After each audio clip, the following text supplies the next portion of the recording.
ஓம் நம சிவாய. ஓம் முருகா சரணம். உலகெங்கிலும் பறந்து விரிந்து கிடக்கும் பல நாடுகளில் பல தூர மைல்களுக்கு அப்பால் இருந்தாலும் இன்று ஞாயிற்றுக்கிழமை பகல் வேலையானாலும் மதிய வேலையானாலும் நடு நிசி இரவு வேலையானாலும் நம் கொங்கு சொந்தங்களை காண ஓடோடி வந்திருக்கும் அனைத்து கொங்கு சொந்தங்களுக்கும் உங்கள் வழக்கறிஞர் ராஜசேகரனின் இனிய வணக்கங்கள். சொந்தங்களே, பார்ப்போற்றும் பல தொழில்கள் நீங்கள் செய்து கொண்டிருந்தாலும் பல அலுவல் வேலைகளுக்கு இடையே நம் சொந்தங்களுடன் உரையாட வேண்டும் என்ற உயரிய எண்ணத்திலும் பல்வேறு வேலை பளுக்களுக்கு இடையில் குடும்ப சந்தர்ப்ப சூழ்நிலைக்கு இடையில் இன்று 51வது காணொளி நிகழ்விற்கு நம்முடன் இணைந்திருக்கும் அனைத்து கொங்கு சொந்தங்களையும் இந்த காணொளி நிகழ்விற்கு கேபிஎன் மற்றும் கேபிஎன் குளோபல் மற்றும் Kongu business network association registered association India சார்பாக உங்கள் அனைவரையும் வருக வருக என்று உளமாற வாழ்த்தி வரவேற்கின்றோம். சொந்தங்களே, 51வது வெற்றிகரமான நேரலை காணொளி தொகுப்பில் இணைந்திருக்கும் பல சொந்தங்கள் நம்முடன் உரையாடும் பொழுது அவர்களுடைய தொழில் வாழ்க்கையில் பல வெற்றி செய்திகளை எங்களுக்கு அவ்வப்போது பகிர்ந்து கொண்டுள்ளார்கள்.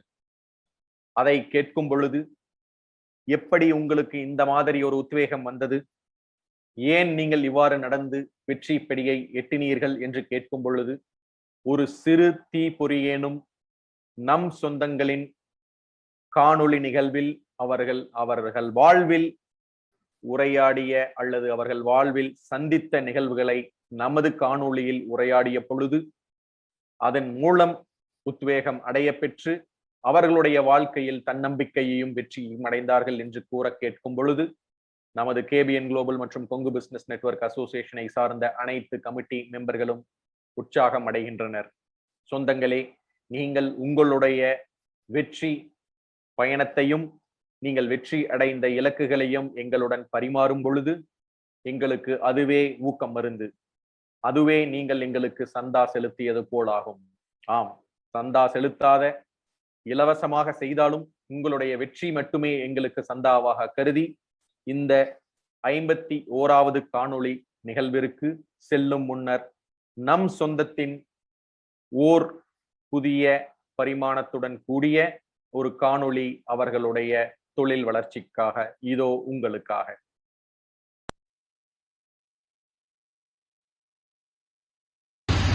சொந்தங்கள் எல்லாருக்கும் வணக்கம்ங்க. நான் சிங்கராஜனுங்க, இல்லங்கூட்டம். ஊர் வந்து திண்டுக்கலுங்க. நம்மளை வந்து இந்த அளவுக்கு இணைச்சு கொண்டு போயிட்டு இருக்க கேபிஎன் பழனி மாமாவுக்கு வந்து முதல்ல நான் நன்றி தெரிவிச்சுக்காங்க. நாங்கள் வந்து பார்த்தீங்கன்னாக்கா வுட் அண்ட் ஃபர்னிச்சர் பிசினஸ் பண்றாங்க. கிங் வுட் அண்ட் ஃபர்னிச்சர் எங்க நிறுவனத்தோட பேருங்க. தூத்துக்குடியில வந்து தேக்கு வந்து மொத்தமா கண்டெய்னரா எடுத்துங்க நம்ம வந்து அதுல இருந்து மேனுஃபேக்சரிங் பண்றாங்க. கஸ்டமைஸ் பண்ணி கொடுக்குறாங்க. அதாவது யார் என்ன பொருள் கேட்கறாங்களோ அந்த மாதிரி பண்ணி கொடுக்குறதுங்க. பில்டிங்க்கு வந்து நில, ஜன்னல், கதவு இந்த மாதிரி இது நாங்களே பண்ணி ஃபிட் பண்ணி ஒரு வரைக்கும் தமிழ்நாட்டுல எங்க இருந்தாலும் பண்ணி கொடுக்குறோங்க. அது மாதிரி வீட்டுக்கு வந்து கட்டில், பீரோ, dining table, sofa set, furniture வந்து அவங்க என்ன மாதிரி மாடல் கேட்டாலும் நாங்கள் அந்த மாதிரி வந்து பண்ணி கொடுத்துட்டு இருக்காங்க. தமிழ்நாட்டுக்குள்ள எங்க இருந்தாலும் டெலிவரி கொடுக்குறோம். நம்ம சொந்தங்களுக்கு வந்து குறைஞ்ச விலையில் நாங்கள் பண்ணி கொடுக்குறோங்க. உங்களுக்கு என்ன தேவையா இருந்தாலும் நீங்க வந்து என்ன கான்டாக்ட் பண்ணாங்க. கான்டாக்ட் பண்ணி எங்களுக்கு வந்து தொழிலுக்கு வந்து மேன்மேலும் வந்து ஒரு ஒத்துழைப்பு கொடுத்து எங்களை வந்து இது பண்றதுக்கு நான் கேட்டுக்கிறேங்க. ரொம்ப நன்றிங்க. சொந்தங்களே, இன்று நமது கேபிஎன் குளோபலில் ஒரு அங்கமாக வகிக்கும் நமது சொந்தத்தின் தொழில் பற்றிய பதிவை இப்பொழுது இந்த காணொளி மூலம் நீங்கள் பார்த்திருப்பீர்கள். அவருடைய இந்த தொழிலில் அவருக்கு நீங்கள் ஏதாவது தொழில் வாய்ப்புகள் ஏற்படுத்தி கொடுக்க வாய்ப்பு இருந்தாலோ அல்லது அவருடன் நீங்கள் தொழிலில் பயணம் செய்வதற்கு வாய்ப்புகள் இருந்தாலோ நீங்கள் இந்த காணொளியில் கொடுக்கப்பட்டுள்ள தொலைபேசி எண்களை தொடர்பு கொண்டு நீங்கள் அவர்களுடைய தொழில் வாழ்வில் பங்கு பெற்று அனைவரும் வெற்றி பெற வேண்டும் என்பதே கேபிஎன் குளோபல் மற்றும் கொங்கு பிசினஸ் நெட்வொர்க் அசோசியேஷனின் உளம் கனிந்த ஆவா. சொந்தங்களே, இன்று 51வது காணொளி தொகுப்பிற்கு நம்முடன் சிறப்புரையாற்ற வந்திருக்கும் சிறப்பு விருந்தினர் யுனைடெட் கிங்டம், அதாவது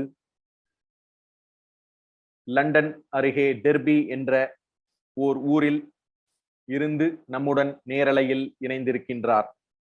பல சொந்தங்கள் இன்றைய தலைப்பை பார்த்தவுடன் வெற்றிகரமான தொழில் பயணம் ஏகேவிலிருந்து யூகே வரை, அதாவது successful business journey from AK to UK. அனைவருக்கும் யூகே என்றால் என்ன என்று தெரியும். ஏகே என்றால் என்ன என்று பல கேள்விகள் நம் சொந்தங்கள் கேட்டிருந்தார்கள். ஏகே என்பதை உங்களுக்கு இந்த காணொளியில் சொல்கிறோம் என்று கூறி அவர்களை ஒரு சஸ்பென்ஸில் வைத்திருந்ததில் எங்களுக்கு ஒரு மகிழ்ச்சி. ஏகே என்பது அரவக்குறிச்சி. ஆம் நண்பர்களே, அரவக்குறிச்சி என்ற ஒரு சிறிய ஊரிலிருந்து யுனைடெட் கிங்டம் வரை ஒரு வெற்றி பயணத்தை தொழில் பயணமாக மேற்கொண்டு இன்று நம்முடன் உரையாட வந்திருப்பவர் அரவக்குறிச்சியை சேர்ந்த நம்பா கவுண்டனூர் ஊரை சேர்ந்த செல்லன் கூட்டம் இடையர் ராசா கோவிலை தொழுகும் நம் கொங்கு திருமகன் திருநாவுக்கரசு குழந்தைசாமி அவர்கள் நம்முடன் இணைந்திருக்கின்றார். அவர்களை உங்களின் சார்பாகவும் கேபிஎன் குளோபல் மற்றும் கொங்கு பிசினஸ் நெட்வொர்க் அசோசியேஷன் சார்பாக வருக வருக என்று வரவேற்கின்றோம். இந்த 51வது காணொளி நிகழ்விற்காக நம்முடன் இணைந்திருக்கும் நம் சொந்தம், அவரை பற்றிய அறிமுகம் உங்களுக்கு கண்டிப்பாக தெரிய வேண்டும். இந்த 51வது காணொளி நிகழ்விற்கு நாம் வெற்றிகரமான தொழில் பயணம் என்று வைத்திருந்தாலும் வேகமும் விவேகமும் வீரமும் அப்படிங்கிற சில தகவல்களை உங்களுக்கு அந்த ப்ரோமோவில் செலுத்தி இருப்பதற்கு காரணம் என்ன என்பதை இந்த சிறிய முன்னுரையின் மூலம் நீங்கள் தெரிந்து கொள்வீர்கள். அந்த முன்னுரை செல்வதற்கு முன்னர் அவரை பற்றிய சிறு தகவல்கள். நம் சிறப்பு விருந்தினர் திருநாவுக்கரசு குழந்தைசாமி அவர்கள்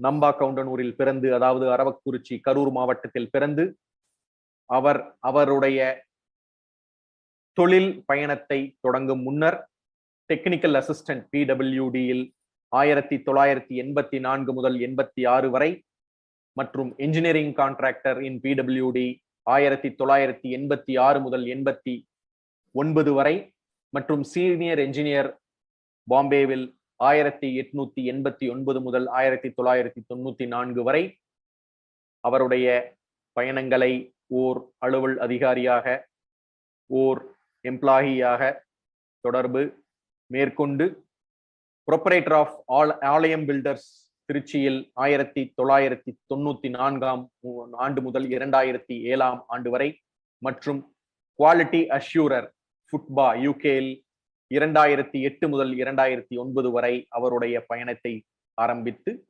தொடர்ந்து சென்று யூகேவில் restaurant, departmental stores, petrol station போன்ற பல தொழில்களில் களம் புகுந்து தற்பொழுது restaurant, department stores, aroma spices இந்தியாவிலிருந்து இம்போர்ட் செய்து மற்றும் பில்டிங் டெவலப்மெண்ட்ஸை வெற்றிகரமாக நடத்தி கொண்டு வருகிறார்.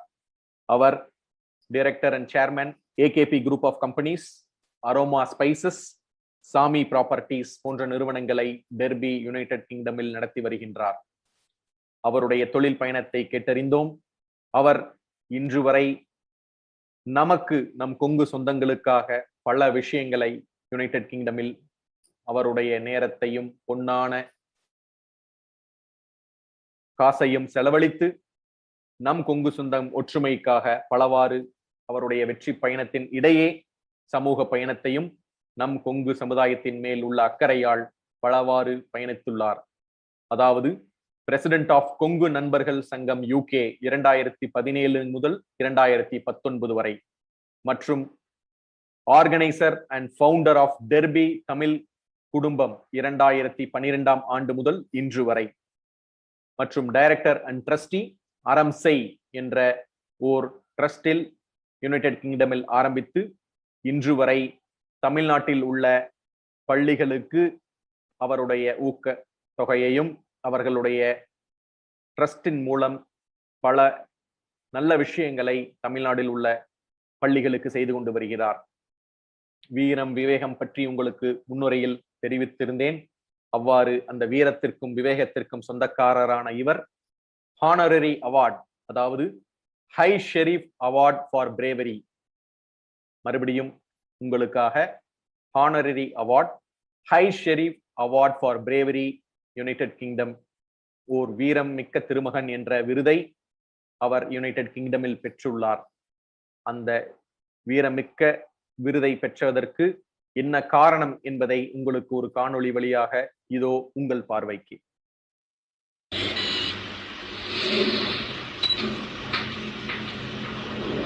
Derby in the East Midlands. It's the early hours of the morning, and the burglar is raiding a local store. What he doesn't know is that the shop's horrified owners are watching him live on their smartphones at home as he steals their goods. He was inside, terrifying. It's my place. Somebody is stealing my stuff, so I get angry. But the couple are so shocked by what they're seeing, they now make a serious mistake. By pressing the wrong button on their phone, they cancel the shop's alarm, which means the police aren't alerted. Realising their error, the couple believe the only way to catch the man is to rush to the shop themselves. I don't know what we need to do. We need to do something. With the thief about to escape with thousands of pounds worth of their goods, the chase is on, and it's going to end dramatically.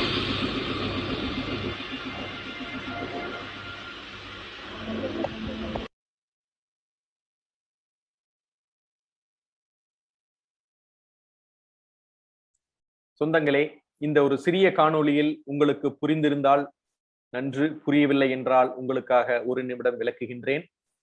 அவர் தொழில் செய்து கொண்டிருக்கும் derby என்ற இடத்தில் ஒரு நடுநிசி நேரத்தில் அவருக்கு ஒரு அழைப்பு வந்தது. அவர்களுடைய காவல்துறையில் இருந்து, உங்களுடைய கடையில் கொள்ளைக்காரர் புகுந்தது போல் எங்களுக்கு தெரிகின்றது, உடனே விரையுங்கள், நாங்களும் காவல்துறையினர் வந்து கொண்டிருக்கிறோம் என்பதே. அவரும் அவரது மனைவியும் இருவரும் அவர்களுடைய கடைக்கு சென்ற பொழுது அங்கு ஒரு திருடன் கடைக்குள்ளே கொள்ளையடித்துக் கொண்டிருப்பதை அவர்கள் பார்த்துள்ளனர். வீரமும் விவேகமும் விளைந்த நம் கொங்கு திருமகன் உடனடியாக களத்தில் இறங்கி அந்த கொள்ளையனை விரட்டி அவரை துரத்தி போலீஸ் வருவதற்கு முன்னர் அவர்களை அந்த கொள்ளையனை ஓடவிடாமல் இருவரும் துரத்தி பிடிக்க முயற்சி செய்த பொழுது போலீசார் வந்து அவர்களை கைது செய்தனர். இந்த ஒரு பிரேவரி அவார்டை அந்த நாட்டு நீதிமன்றத்தில் அவர்கள் அறியப்பட்டு இவர்களுக்கு high sheriff award for bravery என்ற விருதை இந்த தம்பதியினருக்கு கொடுத்துள்ளனர். அவ்வாறு இருக்கக்கூடிய இன்றைய சிறப்பு விருந்தினர் நம்முடன் உரையாட வந்திருப்பது நம் அனைவருக்கும் மிகப்பெரிய அளவிலான ஒரு சந்தோஷத்தை கண்டிப்பாக கொடுக்கும் என்று நம் சொந்தங்களுக்கு உங்கள் வாயிலாக இன்றைய சிறப்பு விருந்தினருக்கு தெரியப்படுத்தி, இன்றைய சிறப்பு விருந்தினரை அவருடைய சிறப்புரை ஆற்றுமாறு KBN குளோபல் மற்றும் கொங்கு பிசினஸ் நெட்வொர்க் அசோசியேஷன் சார்பாக அன்புடன் அழைக்கின்றோம்.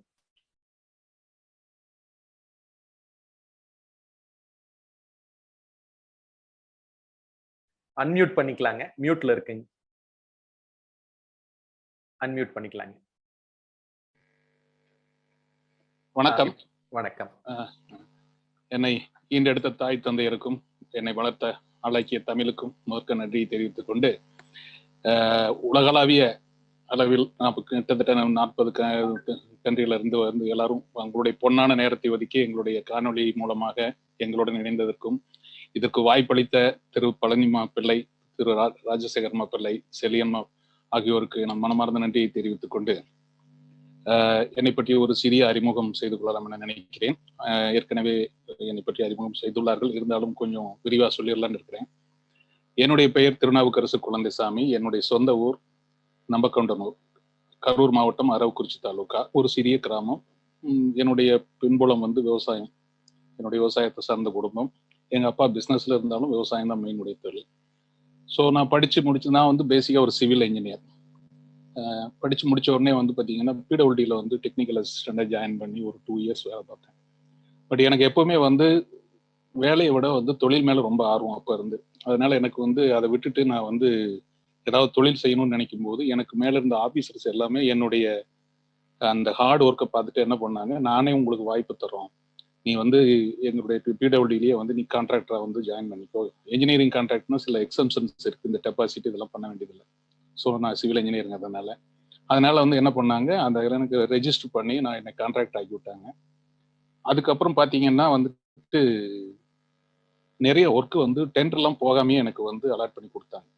ஸோ நான் அந்த இதில் ஒர்க் பண்ணேன். நான் ரொம்ப ஹார்ட் ஒர்க் பண்ணுங்கிற ஒரு நல்ல காரணம் தான் அவங்க எனக்கு அந்த ஹெல்ப் பண்ணதுக்கு காரணம். கிட்டத்தட்ட ஒரு 2-3 வருஷம் பண்ணிட்டு இருந்துட்டு அதுக்கப்புறம் பார்த்தீங்கன்னா பிடபிள்யூக்குள்ள சில அரசியல் தலையீடுகள் அது இதெல்லாம் வர ஆரம்பிச்ச உடனே நம்மளால வந்து காம்படிட் பண்ண முடியாதுங்கிற ஒரு சூழ்நிலை வந்துச்சு. அதுக்கப்புறம் வந்துட்டு பாம்பேல வந்து ஒரு ஜாப் அப்ளை பண்ணியிருந்தேன், அது கிடைச்சிது. ஸோ பாம்பேல போயிட்டு 89 to 94 நான் வந்து அங்கே வந்து ஜூனியர் இன்ஜினியராக ஜாயின் பண்ணி சீனியர் இன்ஜினியர் ப்ரொமோட் ஆகி அங்கே ஒர்க் பண்ணிட்டு இருக்கிற நேரத்தில் வந்து துபாய் போகிறதுக்கு எனக்கு விசாலாம் வந்துருச்சு. இந்த நேரத்தில் நான் தனியாக தொழில் பண்ணலான்ட்டு அங்கே பாம்பேலேயே ஒரு கம்பெனி ஆரம்பிச்சு பண்ணிட்டு இருக்கும்போது பார்த்தீங்கன்னா திடீர்னு என்னுடைய அப்பாவுக்கு வந்து உடல்நிலை சரியில்லாமல் போனதுனால நான் ஊருக்கு வந்த வேண்டியதாக போச்சு. அதே சூழ்நிலையில் வந்து உடனே மேரேஜ் முடிக்க வேண்டிய சூழ்நிலை. ஸோ அதனால மேரேஜ் முடிச்சுட்டு நான் திரும்ப போகலை. திரும்ப வந்துட்டு பார்த்தீங்கன்னா நான் வந்து திருச்சியில் வந்து ஆலயம் பில்டர்ஸ்னு ஒரு இதை ஆரம்பிச்சு அங்கே இது பண்ண ஆரம்பிச்சிட்டேன். ஸோ பில்டிங் கான்ட்ராக்ட் எல்லாமே இந்த ப்ரைவேட் பில்டிங்ஸ், காலேஜஸ், ஹோட்டல்ஸ் அப்படின்னு சொல்லிட்டு கிட்டத்தட்ட 2007 வரைக்கும் நல்ல பீக்கில் பண்ணிட்டு இருந்தோம். அதுக்கப்புறம் வந்து சந்தர்ப்ப சூழ்நிலை காரணமாக என்னுடைய ஒய்ஃப் வந்து படிக்கிறதுக்காக வந்து லண்டன் வந்தாங்க. அவங்க வந்து நர்ஸ் ஆக்சுவலாக. இதுக்கடையில் நான் சொல்லிடுறேன், என்னுடைய குடும்பத்தை பற்றி நான் சொல்லிடுறேன் முதல்ல. என்னுடைய அப்பா பேர் வந்து குழந்தைசாமி, அம்மா பேர் செல்லாத்தாள், மனைவி பெயர் வந்து கலாவதி திருநாவுக்கரசு, பையனுடைய பேர் பிருத்திவிராஜ் திருநாவுக்கரசு, ஒரே பையன்தான். ஒய்ஃப் வந்து அட்வான்ஸ் ப்ராக்டிஸ் நர்ஸ்னு ஒரு நல்ல பொசிஷனில் NHSல இருக்காங்க. என்னுடைய சன் வந்து இப்போ தான் ஐடியில் இருக்கிறனால 1 இயருக்கு முன்னாடி அவன் வந்து வேலையில் ஜாயின் பண்ணி ஒர்க் பண்ணிட்டு இருக்காரு. ஒரு அளவான சிறு குடும்பம். நான் வந்து 2007 வந்து இங்கே டயர்பிக்கு வந்தோம், யூகேக்கு. ஸோ இங்கே வந்த புதுசில் வந்துட்டு அவங்க ஒய்ஃப் முன்னாடி வந்துட்டாங்க. நானும் பையன் எங்கள் அம்மா 3 பேர் மட்டும் நாங்கள் திருச்சியில் இருந்தோம். அப்போ பார்த்தீங்கன்னா வந்து என்னுடைய பையனை மேனேஜ் பண்ண முடியல அவங்க அம்மா இல்லாமல். ஏன்னா நான் வந்து அங்கே நிறைய கன்ஸ்ட்ரக்ஷன் ஒர்க்கில் பயங்கர பிஸியாக இருந்தேன். நான் வந்து சென்னை, காரைக்கால், திருநெல்வேலி, கரூர் அப்படின்னு சொல்லிட்டு எல்லா இடத்துலையும் நான் பயங்கர பிஸியாக இருந்ததுனால பார்த்தீங்கன்னா என்னால் வந்து பையனுடைய எஜுகேஷனில் வந்து கான்சன்ட்ரேட் பண்ண முடியல. எங்கள் அம்மானால அவனை மேனேஜ் பண்ண முடியல. ஸோ இந்த சூழ்நிலை வந்து ஒன்று என் ஒய்ஃப் வந்து நம்ம ஊருக்கு வரணும், இல்லைன்னா நான் வந்து எல்லாத்தையும் விட்டுட்டு நாங்கள் அங்கே போகணும். இந்த சூழ்நிலையில் பார்த்தீங்கன்னா என்னுடைய ஒய்ஃபினுடைய ஆசையை வந்து நான் வந்து இது பண்ணுறதுக்கு நான் விரும்பலை. அதனால வந்து சரி நம்முடைய இதை விட்டு கொடுப்போம் அப்படின்னு சொல்லிட்டு நானும் பையனும் கிளம்பி நாங்கள் யூகே வந்துட்டோம். ஸோ அங்கே வந்து பார்த்தீங்கன்னா தமிழ்நாட்டில் ஆலயம் பில்டர்ஸுங்கிறது என்னுடைய கம்பெனி. அதில் வந்துட்டு நிறைய பெரிய பெரிய ப்ராஜெக்ட் பண்ணோம். அதே சமயத்தில் கரூரில் வந்துட்டு யூனிவர்சல் கார்டன் சொல்லிட்டு ஒரு 80 வீடு ப்ரொமோட் பண்ணோம். நாங்களே சொந்தமாக வந்து கட்டி சேல் பண்ணி, அதாவது சேட்டலைட் டவுன்ஷிப், அதாவது எல்லாமே வசதி இருக்கும், எல்லாமே நாங்களே பண்ணி கொடுத்துருவோம். ரோடு, ட்ரைனேஜ், ஸ்ட்ரீட் லைட் எல்லாமே நாங்களே பண்ணி கொடுத்தது இது பண்ணுவோம். அதுக்கப்புறம் தான் கவர்மெண்ட் வந்து உள்ளே வருவாங்க. ஸோ இந்த மாதிரி ஒரு பெரிய ப்ராஜெக்ட்லாம் பண்ணிட்டு இங்கே வர வேண்டிய சூழ்நிலை, வேற வழி இல்லை, குடும்பத்துக்காக வந்து அதையும் செய்ய வேண்டிய சூழ்நிலை வந்தோம். இங்கே வந்ததுக்கப்புறம் பார்த்தீங்கன்னா இங்கே வந்து எனக்கு நல்ல ஜாப் எதுவுமே கிடைக்கல. ஆக்சுவலாக இந்த கண்ட்ரியில் வந்துட்டு நம்ம ஊர் ஸ்டைல் வேற, இங்கே உள்ள ஸ்டைல் வேற. இங்கே வந்து பார்த்தீங்கன்னா ஸ்பெசிஃபிக்காக அந்த பர்டிகுலர் இதுக்கு மட்டும் படிச்சுட்டு வர்றவங்களுக்கு மட்டும்தான் ஜாப் இருக்கும். இப்போ என்னுடைய இது பார்த்தீங்கன்னா நான் பில்டிங்கில், இரிகேஷன், ஹைவே, ஃபேக்ட்ரி கன்ஸ்ட்ரக்ஷன் எல்லாமே எனக்கு தெரியும். இதெல்லாம் நம்ம வந்து சிவியில் மென்ஷன் பண்ணும்போது பார்த்தீங்கன்னா அவன் வந்து ஏதோ ஃபேக் சிவிங்கிற மாதிரி நம்மளை நினைக்க ஆரம்பிச்சிட்டான். ஸோ அதனால வந்துட்டு வேலையை நான் எதிர்பார்க்கல. சரி வேற ஏதாவது பிஸ்னஸ் பண்ணலாம்னாலும் இங்கே வந்த கண்ட்ரியில் வந்து வந்த உடனே நமக்கு ஒன்றும் பெருசாக தெரிஞ்சிடாது. ஏன்னா இங்கே உள்ள சட்டத்திட்டங்கள், ரெகுலேஷன்ஸ் எல்லாமே வேற வேற, நம்ம ஊருக்கு இந்த ஊருக்கு. ஸோ முதல்ல அதை தெரிஞ்சுக்கணும், அதுக்கப்புறம் தான் நம்ம வந்து பிஸ்னஸ் ஆரம்பிக்கணும். ஸோ இதை எப்படி தெரிஞ்சுக்கிறது? கொஞ்ச நாள் வேலை பார்ப்போம், அதுக்கப்புறம் இது பண்ணுவோம்னு சொல்லிட்டு டொயோட்டானோட ஆன்சிலரி கம்பெனி ஒன்று புட்டப்பான்னு சொல்லிட்டு அதில் வந்து ஒரு குவாலிட்டி அஷூரன்ஸ் ஜாப் ஒன்று கிடைச்சிச்சு. எனக்கு அதுக்கு சம்மந்தமே இல்லை. நான் வந்து சிவில், அது full and full automobile and mechanical இது. சரி வேற வழி இல்லை, இருந்தாலும் வந்து கொஞ்ச நாள் மெக்கானிக்கல் படிச்சிருக்கேன் நான் +2ல். அதனால சரின்னு சொல்லிட்டு அதில் கொஞ்சம் மனசை தேர்த்திக்கிட்டு ஒரு 15 months வேலை பார்த்தோம். வேலை பார்த்த உடனே பார்த்தீங்கன்னா அது வந்து ஒரு என்னுடைய நல்ல நேரம் தான் சொல்லணும், நான் கெட்ட நேரம்னு சொல்ல மாட்டேன் எனக்கு வேலை போனது. ஏன்னா அப்போதான் நான் தொழில் தொடங்க முடிஞ்சிச்சு. ரிடனன்சி இப்போ இது அனௌன்ஸ் பண்ணுறாங்க இங்கே யூகேல வந்து எல்லாம் கொஞ்சம் நிறைய இந்த ஃபினான்ஷியல் கிரைசிஸ் வந்ததுனால எல்லா ஃபேக்டரியும் காஸ்ட் கட்டிங்காக வந்து இது குறைக்கிறாங்க, ஸ்டாஃப் குறைக்கிறாங்க. அதில் வந்து பார்த்தீங்கன்னா நானும் வந்துடுறேன். சொன்ன உடனே வந்து எல்லாரும் வந்து அங்கே என் கூட வேலை பார்த்தவங்க எல்லாரும் ரொம்ப கவலைப்பட்டாங்க. நான் ஒருத்தன் தான் வந்து சந்தோஷப்பட்டாங்க. சரின்ட்டு அவங்க ஒரு காம்பன்சேஷன் அமௌண்ட் கொடுத்தாங்க. அதை வாங்கிட்டு வந்துட்டு பிஸ்னஸ் பண்ணலான்ட்டு ஒரு ஐடியா வந்துச்சு. அந்த ஆனால் வந்து பிஸ்னஸில் வந்து பார்த்தீங்கன்னா நான் சொன்ன மாதிரி இன்னுமே எதுவும் நான் கற்றுக்கல. என்ன பண்ண முடியும்? சரி அப்படின்னு சொல்லிட்டு ஒரு பெட்ரோல் ஸ்டேஷனில் வந்து பார்த்தீங்கன்னா சேல்ஸ் அசிஸ்டண்டாக ஜாயின் பண்ண ஒரு 3 months. அப்போ தான் இங்கே உள்ள காயினே எவ்வளோன்னு என்னன்னு தெரியும். அது வரைக்கும் கார்டில் தான் பேமெண்ட் பண்ணிட்டு இருப்போம். இந்த ஊரினுடைய நோட்டு தெரியாது, இது தெரியாது. நோட்ஸ் தெரியும், இந்த 5 பீஸ் 10 பீன்லாம் அதெல்லாம் வந்து தெரியாது. அதுக்கப்புறம் தான் அதெல்லாம் பழக ஆரம்பித்தோம். அந்த ரீட்டைல் பிஸ்னஸில் எப்படி சேல்ஸ் எப்படி, பர்ச்சேஸ் பண்ணுறது, ஸ்டாக் எப்படி, இது எல்லாமே வந்து ஒரு 3 மாதம் நான் கற்றுக்கிட்டேன். ஏன்னா வந்து எனக்கு சம்மந்தம் இல்லாத ஜாப்னாலும் சரி நம்ம தொழில் தெரிஞ்சுட்டு உள்ளே போகணுங்கிறதுக்காக இது பண்ணிட்டு அதுக்கப்புறம் ஒரு 3 monthsக்கு அப்புறம் வந்து நாங்கள் ஒரு 4 பேர் சேர்ந்து, ஏன்னா அன்னைக்கு நான் தனியாக பிஸ்னஸ் பண்ணக்கூடிய அளவுக்கு எங்கிட்ட வந்து ஃபினான்சியல் இது இருந்துச்சு, பேக்ரவுண்ட் இருந்துச்சு. பட் ஆனால் தொழில் தெரியாது. அதனால நம்ம வந்து இந்த ஊரில் எப்படி லைசன்ஸ் எடுக்கிறது, எப்படி வந்து அந்த ஸ்டாஃப் என்கேஜ் பண்ணுறது, இதெல்லாம் நிறைய விஷயங்கள் இருக்குது. அதனால நம்ம கொஞ்சம் சேர்ந்து பண்ணோம்னா ஒருத்தருக்கு ஹெல்ப்பாக இருக்குங்கிறதுக்காக. ஆனால் நான் தான் மெயினாக இருந்தேன் முன்னாடி. அவங்கெல்லாம் ஜாப்பில் கொஞ்சம் ஒர்க் பண்ணிட்டு இருந்தாங்க. தோசா எக்ஸ்பிரஸ்ன்னு சொல்லிட்டு ஒரு ரெஸ்டாரண்ட் ஒன்று ஸ்டார்ட் பண்ணோங்க டார்பில். அப்போலாம் பார்த்தீங்கன்னா இங்கே வந்து நம்ம ஊர் சாப்பாடே வீட்டில் பண்ணாதான் உண்டு. வெளியில் போனோம்னா இந்த பாகிஸ்தானி பங்களாதேசி ஃபுட் இருக்கு. ஸோ இது வந்து ஒன்றுமே இல்லையே, நாங்கள் லண்டன் போனால் வேணால் சாப்பிட்லாம். ஏன்னா அங்கே ஈஸ்டாம்னு ஒரு ஏரியா இருக்குது. அங்கே பார்த்தீங்கன்னா நம்ம தமிழ்காரங்க அதிகமாக இருக்கிற ஏரியா. அங்கே வந்து எல்லாமே இருக்குது. நம்ம இப்போ சரவண பவன் இருக்குது, அஞ்சப்பம் இருக்குது, எல்லாமே இருக்குது அதில். அங்கே போனால் தான் இதுக்குன்னு நாங்கள் மெனக்கிட்டு யாராவது ஃப்ரெண்டு வீட்டுக்கு போயிட்டு அங்கே போய் ஒரு நேரம் சாப்பிட்டுருவோம். ஸோ இப்படிலாம் இருக்கும்போது நம்மையே ஒன்று ஸ்டார்ட் பண்ணால் என்ன அப்படின்னு ஒரு ஐடியா வந்துச்சு. அப்புறம் நாங்கள் 4 பேரும் சேர்ந்து ஒரு சின்ன இடத்த வாடகைக்கு எடுத்து அதையெல்லாம் ஆல்ட்ரு பண்ணி ஸ்டார்ட் பண்ணோம். பெருசாக இல்லை, சின்ன ரெஸ்டாரண்டாக தான் ஸ்டார்ட் பண்ணோம். நல்ல பிக்கப் ஆச்சு. பயங்கரமான கஸ்டமருக்கு நல்ல திருப்தி, பக்கத்துலேயே நமக்கு வந்து ஃபுட்டு கிடைக்குது அப்படின்ட்டு. ஸோ தொழிலில் வந்து நல்லா பிக்கப் ஆக ஆரம்பித்த உடனே வழக்கம் போல் பார்ட்னர்ஷிப் பிரச்சனை. ஏன்னா எல்லாத்துக்கும் வந்து என்னென்னா நாங்கள்லாம் வேலை பார்த்துக்குறோம், நீ மட்டும் பிஸ்னஸ் பார்த்துக்கோ அப்படின்னா. நல்லா வர ஆரம்பித்த உடனே நாங்களும் வந்து பார்த்துக்குறோம் அப்படிங்கிற மாதிரி வர ஆரம்பித்த உடனே அங்கே பிரச்சனை ஸ்டார்ட் ஆச்சு. அப்புறம் ஒரு ஸ்டேஜில் வந்து உட்காந்து பேசி நல்லா சுமூகமாகவே நாங்கள் என்ன பண்ணிட்டோம், சரின்ட்டு நான் எல்லாத்துக்கும் பணம் செட்டில் பண்ணிட்டு இது பண்ணிட்டேன். நான் என்ன பண்ணிட்டு இருக்கணும் அந்த நேரத்தில், சரி நம்மளே நடத்தலாம்னு சொல்லி பண்ணியிருக்கணும். இருந்தாலும் நமக்கு சப்போர்ட்டுக்கு ஆள் வேணுமே அப்படின்னு சொல்லிட்டு புதுசாக ஒரு 2 பார்ட்னர் மறுபடியும் சேர்த்தணும். அதுக்கு மேலே நான் செஞ்ச பெரிய தப்பு.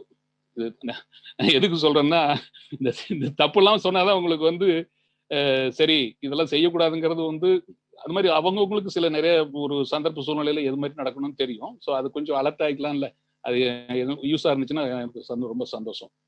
ஸோ அந்த சூழ்நிலை வந்து பார்த்தீங்கன்னா திரும்ப வந்து அவங்க என்ன பண்ணாங்க, முன்னாடி பார்ட்னர்ஷிப்ல இருக்கும்போது எனக்கு ஒரு கசின் முறையாகுது. ஒரு பையன் எங்கள் வீட்டில் தான் தங்கியிருந்தார். நான் வெளியேறிக்கிறேன்னு சொல்லும்போது எனக்கு நல்ல அமௌண்ட் செட்டில் பண்றேன்னு மற்ற பார்ட்னர் சொன்னாங்க. ஏன்னா நான் அந்த பவுண்டர் அதுக்கு அதனால கொடுக்குறேன்னு சொன்னாங்க. நான் கேட்ட டிமாண்ட் பண்ண அமௌண்ட் கொடுத்துறேன்ட்டாங்க.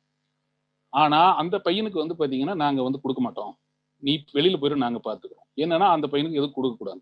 அந்த பையன் அண்ணா வந்து என்ன விட்டீங்கன்னா எனக்கு ஒன்றும் பண்ண மாட்டாங்க, நீங்க தான் அதான் பண்ணி கொடுக்கணும்.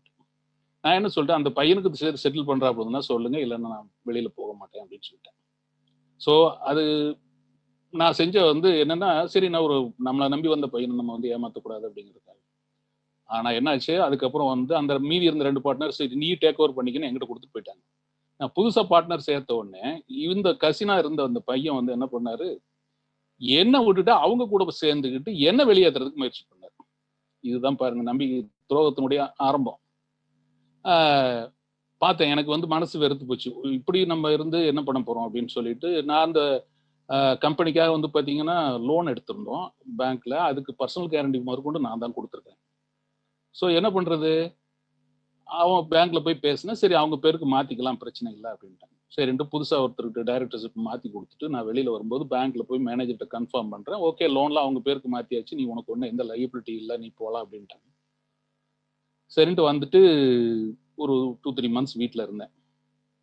அதுக்கப்புறம் வந்து திரும்ப வெளியூர்ல போய் ஒரு ரெஸ்டாரண்ட் லீஸுக்கு எடுத்து நடத்த ஆரம்பிச்சும் போது பார்த்தீங்கன்னா திடீர்னு பேங்க்ல இருந்து ஒரு லெட்டர் வருது, இந்த லோனுக்கு பூரா நீ தான் பொறுப்பு, ஏன்னா நீ வந்து பர்சனல் கேரண்டி கொடுத்துருக்க. இல்லையே நான் தான் மாத்தி எல்லாம் சைன் பண்ணேன் அப்படின்னு சொல்லிட்டு மேனேஜர்கிட்ட போய் கேட்டா, மேனேஜர் வந்து ஆக்சுவலா வந்து எனக்கு சரியான தகவல் கொடுக்காம விட்டார். அதுக்கப்புறம் அவர் தப்பிச்சுக்கிறதுக்கு என்ன வழியோ அதுக்கு உண்டானது மட்டும் பார்த்துட்டு எனக்கு எந்த ப்ரூஃபும் இல்லை கடைசியில் வந்து அந்த பணம் பூரா நான் கட்டினேன். எனக்கு போட்ட பார்ட்னர்ஷிப் போட்ட பணம் எதுவும் எனக்கு வரல. ஸோ என்னன்னா போட்ட இன்வெஸ்ட்மெண்ட்டும் போச்சு, எக்ஸ்ட்ரா லையபிலிட்டி நான் வந்து லோன் இருக்கு. ஸோ இதோட வந்து நான் வீட்டில் உட்காந்துருக்கேன். என் ஒய்ஃப் வேலை பார்த்துட்டு இருக்காங்க, அதுதான் எனக்கு இன்கம். பையன் படிச்சுட்டு இருக்கான் அந்த டைம்ல. நான் வந்து ஒரு நாள் கூட என் லைஃப்ல வந்து படிச்சு முடிச்சதுலேருந்து ஒரு நாள் நான் படிச்ச அடுத்த நாள் நான் வந்து பிடபிள்யூல வேலைக்கு ஜாயின் பண்ணேன். ஒரு நாள் கூட வீட்டில் உட்காரல. 3 மாசம் வீட்டில் உட்காந்துருக்கேன். சரி இனிமேல் ஏதாவது பண்ணணுமே அப்படின்னு சொல்லிட்டு நான் வெளியூர்ல போய் ஒரு பெரிய ரெஸ்டாரண்ட், ஏன்னா அது எனக்கு தெரிஞ்ச தொழில், அதனால அதையே பண்ணுவோன்ட்டு ஒரு பெரிய ரெஸ்டாரண்ட் ஒன்று எடுத்து இது பண்ணி அது நல்ல பிக்கப் ஆகி வந்துச்சு. ஒரு 6 months அதை நடத்தினேன். இதுக்கு இடையில பார்த்தீங்கன்னா அந்த லேண்ட்லார்ட், அதாவது அந்த பில்டிங் ஓனர், இங்க வந்து லேண்ட்லார்ட்னு சொல்லுவோம், அந்த பில்டிங் ஓனர் வந்துட்டு பாகிஸ்தானி. அவங்க வந்து பிரதர்ஸ் 3 பேர். கொஞ்சம் அவங்க ஏற்கனவே ரெஸ்டாரண்ட் நடத்தி லாஸ் ஆகி தான் எனக்கு வித்தாங்க. அதை நான் பிக்கப் பண்ணி நல்லபடியாக கொண்டு வரும்போது பார்த்தீங்கன்னா அவங்களுக்கு வந்து திரும்ப ஆசை வந்துருச்சு, நம்ம அதை டேக் ஓவர் பண்ணணும்னு சொல்லிட்டு கொஞ்சம் ட்ரபிள் பண்ண ஆரம்பிச்சு ஒன் ஃபைன் மார்னிங் வந்து எனக்கு ப்ரெஷரில் வந்து பார்த்தீங்கன்னா எனக்கு வந்து ஹெல்த் இஷ்யூ கூட வர ஆரம்பிச்சிருச்சு. அது மாதிரி ரொம்ப ப்ரெஷர் கொடுக்க ஆரம்பிச்சிட்டாங்க. ஒரு மாதிரி டெய்லி வந்து டிஸ்டர்ப் பண்ணுறது, இது மாதிரி ஒன்று ஸ்டேஜ் வந்து க்ளோஸ் பண்ணிட்டோம். ரெஸ்டாரண்ட் க்ளோஸ் பண்ணிட்டு நம்ம கோர்ட்டில் போய் இது பண்ணி கேஸ் சக்ஸஸ் ஆயிடுச்சு. எனக்கு கிட்டத்தட்ட 60 lakhs பக்கம் எனக்கு வந்து கொடுக்க சொல்லி சொன்னாங்க கோர்ட்டு. ஆனால் அவங்க வந்து இது வரைக்கும் செட்டில் பண்ணல. பட் இன்னும் கேஸ் பெண்டிங்கில் இருக்குது. எனக்கு வந்து ஜட்ஜ்மெண்ட் எனக்கு ஃபேவராக வந்திருக்கு, இன்னைக்கு வரைக்கும் வரல. ஸோ இது 2வது ஏமாற்றம் அது. ஸோ இப்படியே வந்து போயிட்டே இருக்கு. ஒன் பை ஒன்னா ஃபெயிலியர் ஆகும்போது அடுத்து நீங்க வந்து என்ன செய்யலாங்கிறது வந்து ஒரு பெரிய கேள்விக்குறியான ஒரு விஷயம். இந்த நேரத்தில் தான் வந்து எனக்கு வந்து ஒரு ஸ்டோரி ஒன்று கேள்விப்பட்டது எனக்கு வந்து ஞாபகத்துக்கு வந்துச்சு. ஏன்னா நம்ம வீட்டில் சும்மா தானே உட்காந்துருவோம். அப்போ வந்து பல சிந்தனைகள், பல மனமான இது நம்ம அடுத்து என்ன ஃபர்தரா என்ன பண்ணணும் செய்யணும். அண்ட் கண்டிப்பா அது மாதிரி ஒரு பிரேக் தேவை எல்லாருக்குமே. பிஸியா இருக்கிறவங்களுக்கு அதுக்காக நான் லாஸ் ஆகி வந்து பிரேக் வேணும்னு சொல்லலை. நல்ல முறையில் ஒரு பிரேக் இருந்து கொஞ்சம் திங்க் பண்ணோம்னா நம்ம வந்து கொஞ்சம் ஸ்டடி பண்ணி போகலாம். ஸோ எனக்கு அந்த ஒரு சந்தர்ப்பம் மோசமான சூழ்நிலை கிடைச்சது. நான் நிறைய யோசிச்சேன், நிறைய இது பண்ணேன். அப்போதான் வந்து பார்த்தீங்கன்னா வந்து எனக்கு இந்த ஸ்டோரி ஒன்று வந்து அந்த எல்லாரும் கேள்விப்பட்டிருப்பீங்க இந்த ஹோண்டா கம்பெனியை பற்றி. அதில் வந்து பார்த்தீங்கன்னா அவருடைய ஓனர் வந்து பேர் வந்து சொய்சிரோ ஹோண்டா. அவர் வந்து ஃபர்ஸ்ட் வந்து அப்ரெண்டிஸ் ட்ரைனிங் முடிச்சுட்டு ஒரு கேரேஜ் ஒன்று ஆரம்பிக்கிறார். ஆரம்பிச்சுட்டு இது பண்ணிட்டு இருந்துட்டு அப்புறம் வந்து பார்த்தீங்கன்னா திரும்ப வந்து சரி நம்ம ஒரு கம்பெனி ஆரம்பிக்கலாம்னு சொல்லிட்டு டொக்காய்ஸ் சைக்கின்னு சொல்லிட்டு ஒரு கம்பெனி ஆரம்பிச்சு அதில் இந்த பிஸ்டன் ரிங்ஸ்லாம் பண்ணுறாங்க. பண்ணும்போது பார்த்தீங்கன்னா 2nd World War வருது. 2nd World Warல பாதி இது போயிடுது, பாதி பில்டிங் வந்து அந்த பாம்பு போட்ட இதில் வந்து பாதி பில்டிங் போயிடுது. அதுக்கப்புறம் அதை மறுபடியும் சரி பண்ணி எல்லாம் பண்ணி திரும்ப 2வது ஸ்டார்ட் பண்ணும்போது பார்த்தீங்கன்னா எர்த்குவாக்ல மொத்தமாக வந்து ஃபேக்ட்ரி கொலாப்ஸ் ஆயிருக்கு. ஸோ இருக்கிறது என்ன தேர்ச்சோ அதை மட்டும் வித்துவிட்டு வெளியில வந்துட்டார். வெளியில வந்துட்டு பார்த்தீங்கன்னா அந்த 2nd World Warக்கு அப்புறம் ஜப்பான்ல வந்துட்டு டிரான்ஸ்போர்ட்டினுடைய ஸ்கேர்சிட்டி வந்துச்சு. அதாவது டிரான்ஸ்போர்ட்டு மற்ற அந்த பஸ் இது எது மேலே அப்போ பார்த்தீங்கன்னா சைக்கிளில் தான் வந்து மெயின் வாகனமாக இருந்துச்சு ஜப்பான்ல. இவர் என்ன பண்ணாரு, சைக்கிளில் வந்து ஒரு கம்ப்ரஸர்ல இருந்த மோட்டார் கழட்டி மாட்டி ஓட்டியிருக்காரு. ஓட்டி அதை எடுத்துட்டு ஊருக்குள்ள சுத்திட்டு வரும்போது பார்த்தீங்கன்னா நிறைய பேர் வந்து எனக்கு இது மாதிரி செஞ்சு கொடுன்னு கேட்டிருக்காங்க. உடனே வந்து இவர் வந்து அதை செய்ய ஆரம்பிச்ச உடனே அது நல்ல பயங்கரமான பிக்கப் ஆயிருக்கு. அதுக்கப்புறம் தான் வந்து பார்த்தீங்கன்னா 1948 வந்து Honda company motor company start பண்ணி பைக்கு காரு இன்னைக்கு அது பார்த்தீங்கன்னா நம்பர் 1 இன் வேர்ல்டுன்னு வச்சுக்கோங்களேன். ஸோ அவர் வந்து 3-4 தடவை இதே மாதிரி வந்து வரும்போது வேற ஒருத்தர் தான் ஓடி போயிருவான்.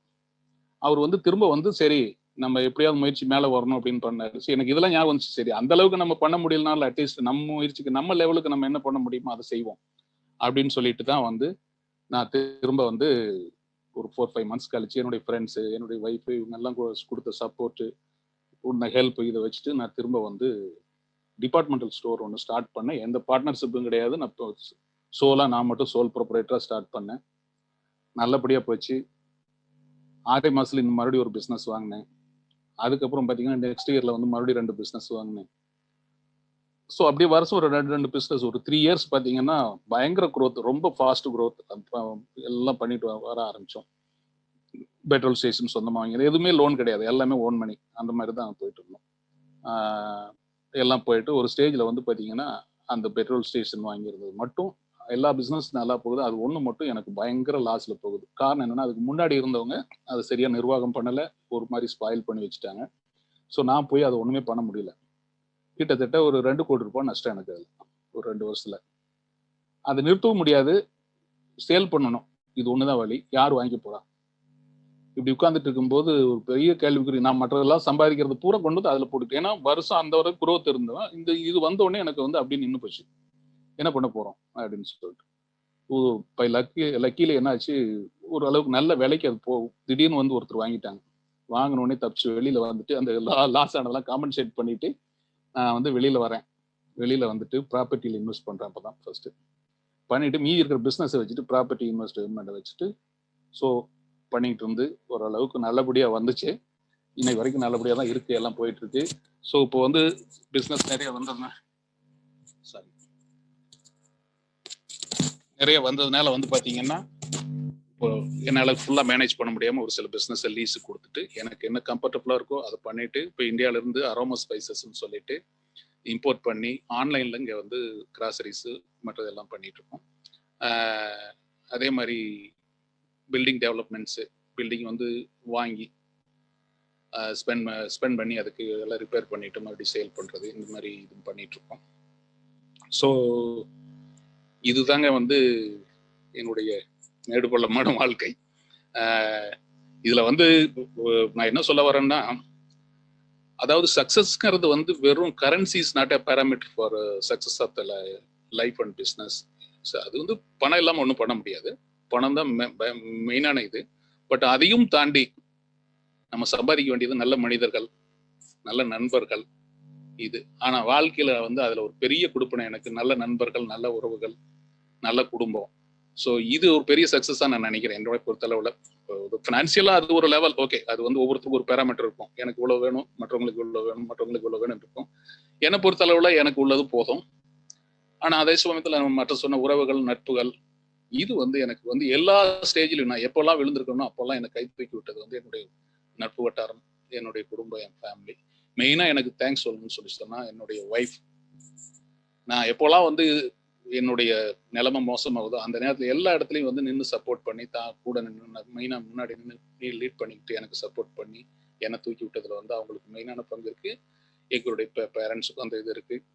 ஸோ இப்படியே போயிட்டு இருந்த எங்கள் லைஃப் வந்து இன்னைக்கு வந்து ஓரளவுக்கு சீராக நார்மலாக வர ஆரம்பிச்சிருச்சு. நல்லபடியாக போயிட்டு இருக்கோம். ஓரளவுக்கு பிஸ்னஸ் வந்ததுக்கு நல்ல நிலைமையில இன்னைக்கு இருந்துட்டு இருக்கிறோம். ஸோ இதெல்லாம் வந்து இது பண்ணது இன்னைக்கு வந்து ஒரு பக்குவப்படுத்தி இருக்குது என்னைய. இந்த ஏமாற்றங்கள் இதுகள்லாம் என்னன்னா எந்த இடத்துலயுமே வந்து நான் வந்து பிசினஸ்ல ஃபெயிலியர் ஆகல. ஏன்னா எல்லா இடத்துலயும் பிசினஸ் சக்சஸ் பண்ணினேன், அட்மினிஸ்ட்ரேஷன்ல கோட்டை விட்டேன். காரணம் வந்து நம்பினது, அந்த நம்பிக்கைக்கு வந்து துரோகம். ஸோ இதை நான் எதிர்பார்க்கல. ஏன்னா எல்லாரும் நம்மள மாதிரி நேர்மையா இருப்பாங்கிறத நம்ம என்னைக்குமே நினைக்கிறது. ஸோ அப்படி நினைச்சு போகும்போது பாத்தீங்கன்னா ஒவ்வொருத்தரும் பிசினஸ்ல பார்ட்னர்ஷிப்ங்கிறது வந்து 100ல் ஒரு 5 பேருக்கு வந்து நல்லபடியா அமைஞ்சாலே பெரிய விஷயம். அது நம்மள மாதிரி ஆளுங்களுக்கு வந்து ஒத்து வராதுன்னு நான் நினைக்கிறேன். அது மாதிரி நிறைய பேருக்கு அந்த பார்ட்னர்ஷிப், ஏன்னா வந்து 2 பேருடைய மைண்ட் செட் வரணும், ஃபிளெக்சிபிளா இருக்கணும், விட்டு கொடுக்குற மனப்பான்மை வேணும், ஒரு சின்ன சின்ன தவறுகளை வந்து மன்னிக்கக்கூடிய குணாதிசயங்கள் வேணும். இதெல்லாம் நமக்கு இருக்குமான்னு பார்த்துட்டு தான் நம்ம வந்து பார்ட்னர்ஷிப்ல. ஸோ அதனால லைஃப்ல இனிமேல் பார்ட்னர்ஷிப் இருக்கக்கூடாதுங்கிறத நான் முடிவு பண்ணி இன்னைக்கு தனியா போயிட்டு இருக்கிறதுக்கு காரணம். அப்புறம் வந்துட்டு என்னுடைய முதல்ல சொன்ன மாதிரி என்னுடைய இன்னொரு சைடு வாழ்க்கைன்னு சொல்லி பார்த்தீங்கன்னா, நான் இங்க வந்த புதுசுல வந்துட்டு ஏன்னா ஊர்ல இருக்கும்போது நிறைய விசேஷங்கள், போக்குவரத்து எல்லாம் அட்டன் பண்ணிருக்கோம். இங்க வந்த உடனே அப்படியே எல்லாமே வந்து நமக்கு தலையில மாறி போச்சு. இங்க வந்த புது மொழி, புது மனுஷங்க, இது எந்த விதமான என்டர்டைன்மெண்ட்னா வேற மாதிரி இங்க என்டர்டைன்மெண்ட் இருக்கு, அது வேற விஷயம். நமக்கு அந்த ஒரு கோயிலுக்கு போறோம், ஒரு கல்யாணத்துக்கு போறோம், ஒரு திருவிழாவுக்கு போறோம், இந்த மாதிரி என்டர்டைன்மெண்ட்லாம் நமக்கு கிடையாது. இது ரொம்ப மிஸ் பண்ணேன். நான் வந்து புதுசுல வந்து பாத்தீங்கன்னா எனக்கு நிறைய கவலைகள் இதுதான் இருக்கும். டெய்லி ஊரை பத்தி நினைப்பேன், இப்படி எல்லாம் மிஸ் பண்ணிட்டு விட்டுட்டு வந்துட்டப்பே இந்த ஏஜ்ல அப்படின்னு சொல்லிட்டு. ஏன்னா நான் இங்க வரும்போது என்னுடைய ஏஜ் வந்து பாத்தீங்கன்னா 43 44 அந்த டைம்ல தான் வந்தேன் நான். ஸோ இந்த மாதிரி நேரத்துல நம்ம இங்க வந்துட்டமே முக்கியமான நேரத்துல அப்படின்னு சொல்லிட்டு யோசிச்சுட்டு இருக்கும்போது, சரி ஏதாவது பண்ணணும்னு யோசிச்சுட்டு இருக்கும்போது தான் சரின்னு சொல்லிட்டு அங்க நாங்க டார்பின்னு இருக்கிற ஊர்ல வந்து பாத்தீங்கன்னா ஒரு அப்போதைக்கு ஒரு 50 ஃபேமிலி இருந்தாங்க, தமிழ் ஃபேமிலி. நான் ரெஸ்டாரண்ட்லாம் வச்சுட்டு இருந்ததுனால எல்லாத்தினுடைய கனெக்ஷன் எனக்கு கிடைக்கும். எல்லாரும் வர போக நான் வந்து எல்லாத்தையும் பழக்கம். ஸோ இது மாதிரி எல்லாத்துடைய பழக்கம் கிடைக்க ஆரம்பிச்சோடனே சரி எல்லாரும் ஒன்று சேர்த்துறதுக்கு என்ன பண்றதுன்னு சொல்லிட்டு டார்பி தமிழ் குடும்பம்னு ஒரு அமைப்பு உருவாக்கணும். நான் முதல்ல நான் தான் வந்து என்னுடைய சொந்த செலவுல ஒரு ஃபங்க்ஷன் பண்ணோம். அதுக்கப்புறம் எல்லாரும் ஒன்று சேர்ந்த உடனே அவங்களுக்கு எல்லாம் ஆர்வம் வந்து, ஓகே நீ மட்டும் பண்ண வேண்டாம், நம்ம எல்லாரும் சேர்ந்து பண்ணுவோம். அப்படின்னு சொல்லிட்டு அதுக்கப்புறம் பார்த்தீங்கன்னா முக்கியமாக அதில் உள்ளவங்க கொஞ்சம் பேர் ஆர்கனைசராக நாங்கள் வச்சுட்டு இன்னைக்கு வரைக்கும் தீபாவளி, பொங்கல், தமிழ் புத்தாண்டு இது மூணையும் வந்து ஒரு நாள் ஃபுல்லாக ஒரு ஹால் புக் பண்ணி குழந்தைங்களுக்கு எல்லாமே பொங்கல்னா வந்து கரும்பு, வாழைப்பழம் எல்லாம் வச்சு பொங்கல் வச்சு குழந்தைகளுக்கு எப்படி செய்யணும்னு காட்டுவோம். ஏன்னா இங்கே உள்ள குழந்தைகளுக்கு வந்து எந்த விதமான நம்முடைய அந்த பழக்க வழக்கங்களும் தெரியறதில்ல. ஸோ அவங்களுக்கு எல்லாத்துக்கும் காட்டுவோம். ஸோ இப்படி தான் இருக்கணும். நாங்கள் பார்த்தீங்கன்னா அன்னைக்கு முழுசும் வேஷ்டியில் இருப்போம். இந்த குளிராக இருந்தாலும் வேஷ்டியில் தான் இருப்போம். அன்னைக்கு லேடிஸ் எல்லாம் பட்டுப்புடையில் வருவாங்க. ஸோ பார்க்கவே கோலாகலமா இருக்கும். அது வந்து ஒரு என்ன சொல்றது, சொல்ல முடியாத ஆனந்தம். அதெல்லாம் அனுபவிக்கும் போது தான் தெரியும். ஏன்னா நம்ம பக்கத்துல இருக்கும்போது அதனுடைய அருமை தெரியாது. நம்ம அதுக்கு வந்து கிடைக்காதப்போதான் அதனுடைய சந்தோஷங்கள், அதனுடைய தேவைகள் நமக்கு ரொம்ப அதிகமாக நமக்கு மனசுக்கு போடும். ஸோ அந்த மாதிரி இங்க வந்த உடனே அதை ஆரம்பிச்சு அப்புறம் வருஷம் நடத்த ஆரம்பிச்சோடனே எல்லா குடும்பங்களும் ஒன்று சேர ஆரம்பிச்சோம். அப்புறம் வந்து பாத்தீங்கன்னா இங்க இன்னொரு அமைப்பு ஒன்று இருக்கு, சவுத் இந்தியன் அசோசியேஷன் சொல்லிட்டு. ஸோ அதுக்கு வந்து பாத்தீங்கன்னா ஒரு 350-200 ஃபேமிலிக்கு பக்கம் கன்னடம், மலையாளம், தெலுங்கு, தமிழ் எல்லாம் சேர்ந்து வருஷத்துல ஒருத்தர் நடக்கும். அதுல நாங்கள் எல்லாம் போய் பார்ட்டிசிபேட் பண்ணிக்குவோம். ஸோ இப்படியே எங்க வாழ்க்கை வந்து கொஞ்சம் ரெகுலராக ஆரம்பிச்சிருச்சு. இதுக்கு என்னதான் இருந்தாலும் வந்து எனக்கு இன்னொரு மனக்குறை இருந்துகிட்டே இருந்துச்சு. நம்ம வந்து எல்லாம் மொத்தத்துல தமிழ்காரங்க எல்லாம் நம்ம ஒன்று சேர்ந்துட்டோம், நம்மளுடைய ஃபெஸ்டிவல் எல்லாத்தையும் கொண்டாடுறோம். ஆனா நம்ம கொங்கு சமுதாயத்துக்குன்னு ஒரு சில கலாச்சாரங்கள் இருக்கு.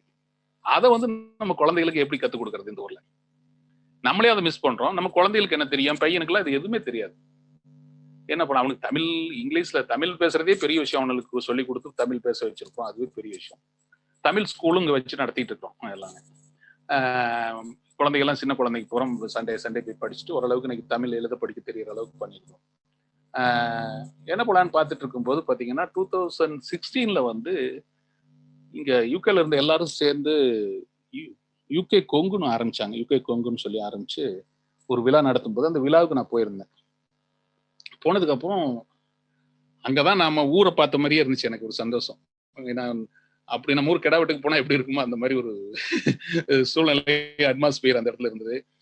எல்லாம் வந்து பாத்தீங்கன்னா சென்னையில இருந்து சீஃப் கெஸ்ட், பிஜிபி மாமா, இவரு ரத்ன சகோதரி மாமா, இது மாதிரி எல்லாம் நிறைய சீஃப் கெஸ்ட்ல வந்திருந்தாங்க. ஸோ அதுல இருந்து எல்லாருக்கும் ரொம்ப ஆர்வமாயிருச்சு. இவ்வளவு பேர் இருக்கிறோமா, இந்த கிட்டத்தட்ட ஒரு 700-800 பேர் சேர்ந்திருப்போம். இன்னும் நிறைய இருக்காங்க, பட் அன்னைக்கு சேர்ந்தது அவ்வளவுதான். சரி அப்படின்னு சொல்லிட்டு அதுல இன்வால்வ் ஆக ஆரம்பிச்சு இதாகி பாத்தீங்கன்னா அதுக்கு அடுத்த வருஷத்துல இருந்து நான் வந்து எந்த பதவியும் இல்லாம ஒரு ஆர்கனைசரா வந்து ஒரு வருஷம் அதுல இருந்தேன்.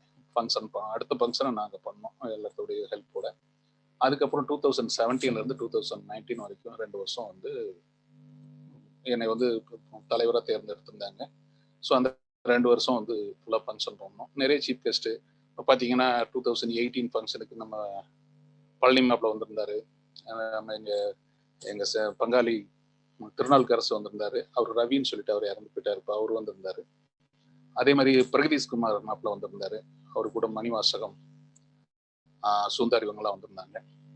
இவரு கார்த்திகேய சிவசனாபதி, அவரு சீஃப் கெஸ்ட் வந்திருக்காரு. சென்னை கொங்கு நண்பர்கள் சங்கத்தினுடைய கே ரமேஷ் மாப்பிள்ள அவரு வந்திருக்காரு. இது எல்லாத்தோட ஹைலைட் என்னன்னு சொன்னாங்கன்னா பிருண்டா பெக்னு கேள்விப்பட்டிருப்பீங்கன்னு நினைக்கிறேன். கனடா லேடி அவங்க நம்ம தமிழை பத்தி, தமிழ்ல நம்ம கொங்கு பத்தி வெள்ளக்கோயில வந்து இதாயிருக்கு, உங்களுக்கு மியூட் ஆயிருக்கு உங்களுக்கு.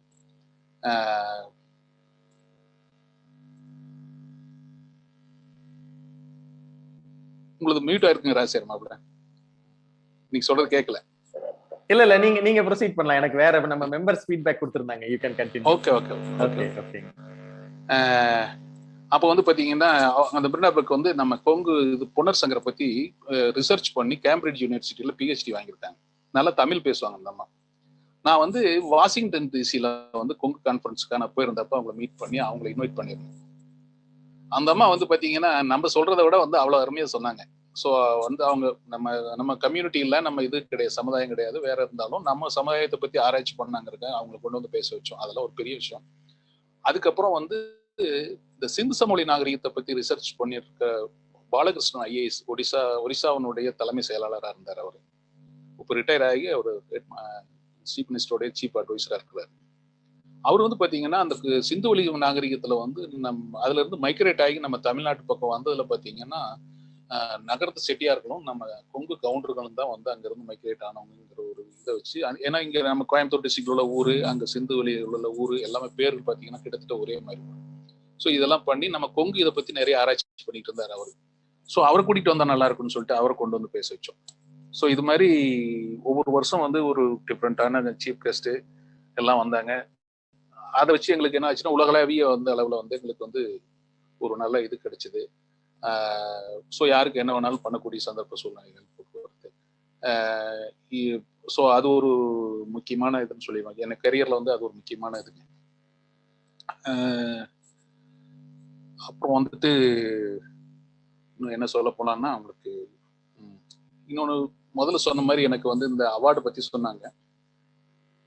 அச்சீவ்மெண்ட் சொல்ல போனா அதுதான் நினைக்கிறேன் நான். ஆக்சுவலா வந்து இந்த கண்ட்ரில வந்து விசா வாங்கிட்டு உள்ள வர்றதே பெரிய விஷயம். இங்க வந்துட்டு இன்னைக்கு வரைக்கும் என்னை வந்து ஏதாவது ஒரு ஷாப்பிங் மால்ல பார்த்தா கூட வெள்ளக்காரன் கேட்பாங்க, நான் டிவியில பார்த்தேன் அப்படின்னா எனக்கு ஆச்சரியமா இருக்கும். நானே உள்ளுக்குள்ள சிரிச்சுக்குவேன், நமக்கெல்லாம் இப்படி ஒரு ரெக்கக்னேஷன் அப்படின்னு சொல்லிட்டு. ஏன்னா நம்பகூண்டூருங்கிறது ஒரு 70 வீடு உள்ள ஒரு ஊர், 60-70 வீடு. அது ஒரு சின்ன உலகம், அழகான கிராமம், சின்ன உலகம். அதுதான் என்னுடைய இளம் பருவத்துடைய இது. நல்லா என்ஜாய் பண்ணி வளர்ந்தோம்னு வச்சுக்கோங்க. ஆனா கனவுல கூட நான் நினைச்சு பார்க்கல இந்த மாதிரி அங்க இருந்து நீங்க சொன்ன போற மாதிரி ஏகே டு யூகேங்கிறது வந்து பொருத்தமான டைட்டில் தான் என்ன பொறுத்தளவுல. அங்க இருந்து இங்க இந்த அளவுக்கு வர முடியுமா அப்படிங்கறது வந்து நினைச்சு கூட பார்க்கல. இன்னைக்கு இங்க வந்து ஊர்ல வந்து அது ஒரு எதிர்பார்க்கல. கோர்ட்ல நான் அன்னைக்கு இந்தியாவில இருக்கேன் நான், எனக்கு இமெயில் வருது கோர்ட்ல இருந்து, கிரவுண்ட் கோர்ட்ல இருந்து போட்டிருக்காங்க, இப்படி உன்னை ஹானர் பண்ண போறோம், நீ எப்போ அவைலபிளா இருப்பேன்னு எங்களுக்கு கொஞ்சம் கன்சர்ன் கொடு அப்படின்னு கேட்குறாங்க. எனக்கு நம்ப முடியல, ஏதாவது ஃபேக் இமெயிலா என்னன்னு தெரியல. அப்புறம் தான் வந்து பாத்தீங்கன்னா இந்த சம்பவம் நடந்த இந்த ரெஃபரன்ஸ் நம்பர்லாம் கொடுத்துருந்தாங்க. ஓகே இது உண்மைதான் அப்படின்ட்டு வந்தா என் ஒய்ஃபுக்கு அவங்களுக்கு வந்திருக்கு. எங்களுக்கு அங்கே ஹெல்ப் பண்ணார். எங்க கடைக்கு வந்து நியூஸ் பேப்பர் சப்ளை பண்றவரு நாங்க போய் அவனுக்கு இவனை பிடிக்கும் போது அவர் கூட இருந்தார். ஸோ அவருக்கும் வந்திருக்கு. ஸோ அவங்க கோர்ட் என்ன முடிவு பண்ணியிருக்காங்க, சரி இவங்களை இந்த மாதிரி பண்றவங்களை வந்து இங்க ஆனர் பண்ணுவாங்க. ஷெரீஃப்ங்கிறவரு பாத்தீங்கன்னா ஒவ்வொரு ஜோனுக்கும் ஒருத்தர் இருப்பாங்க. அவங்க வந்து அப்பாயிண்டட் பர்சன், அவங்க வந்து எலெக்ஷன்ல வச்சோ அதெல்லாம் வர கிடையாது. அவங்க வந்து குயினுடைய ரெப்ரஸன்டேட்டிவ் அவங்க.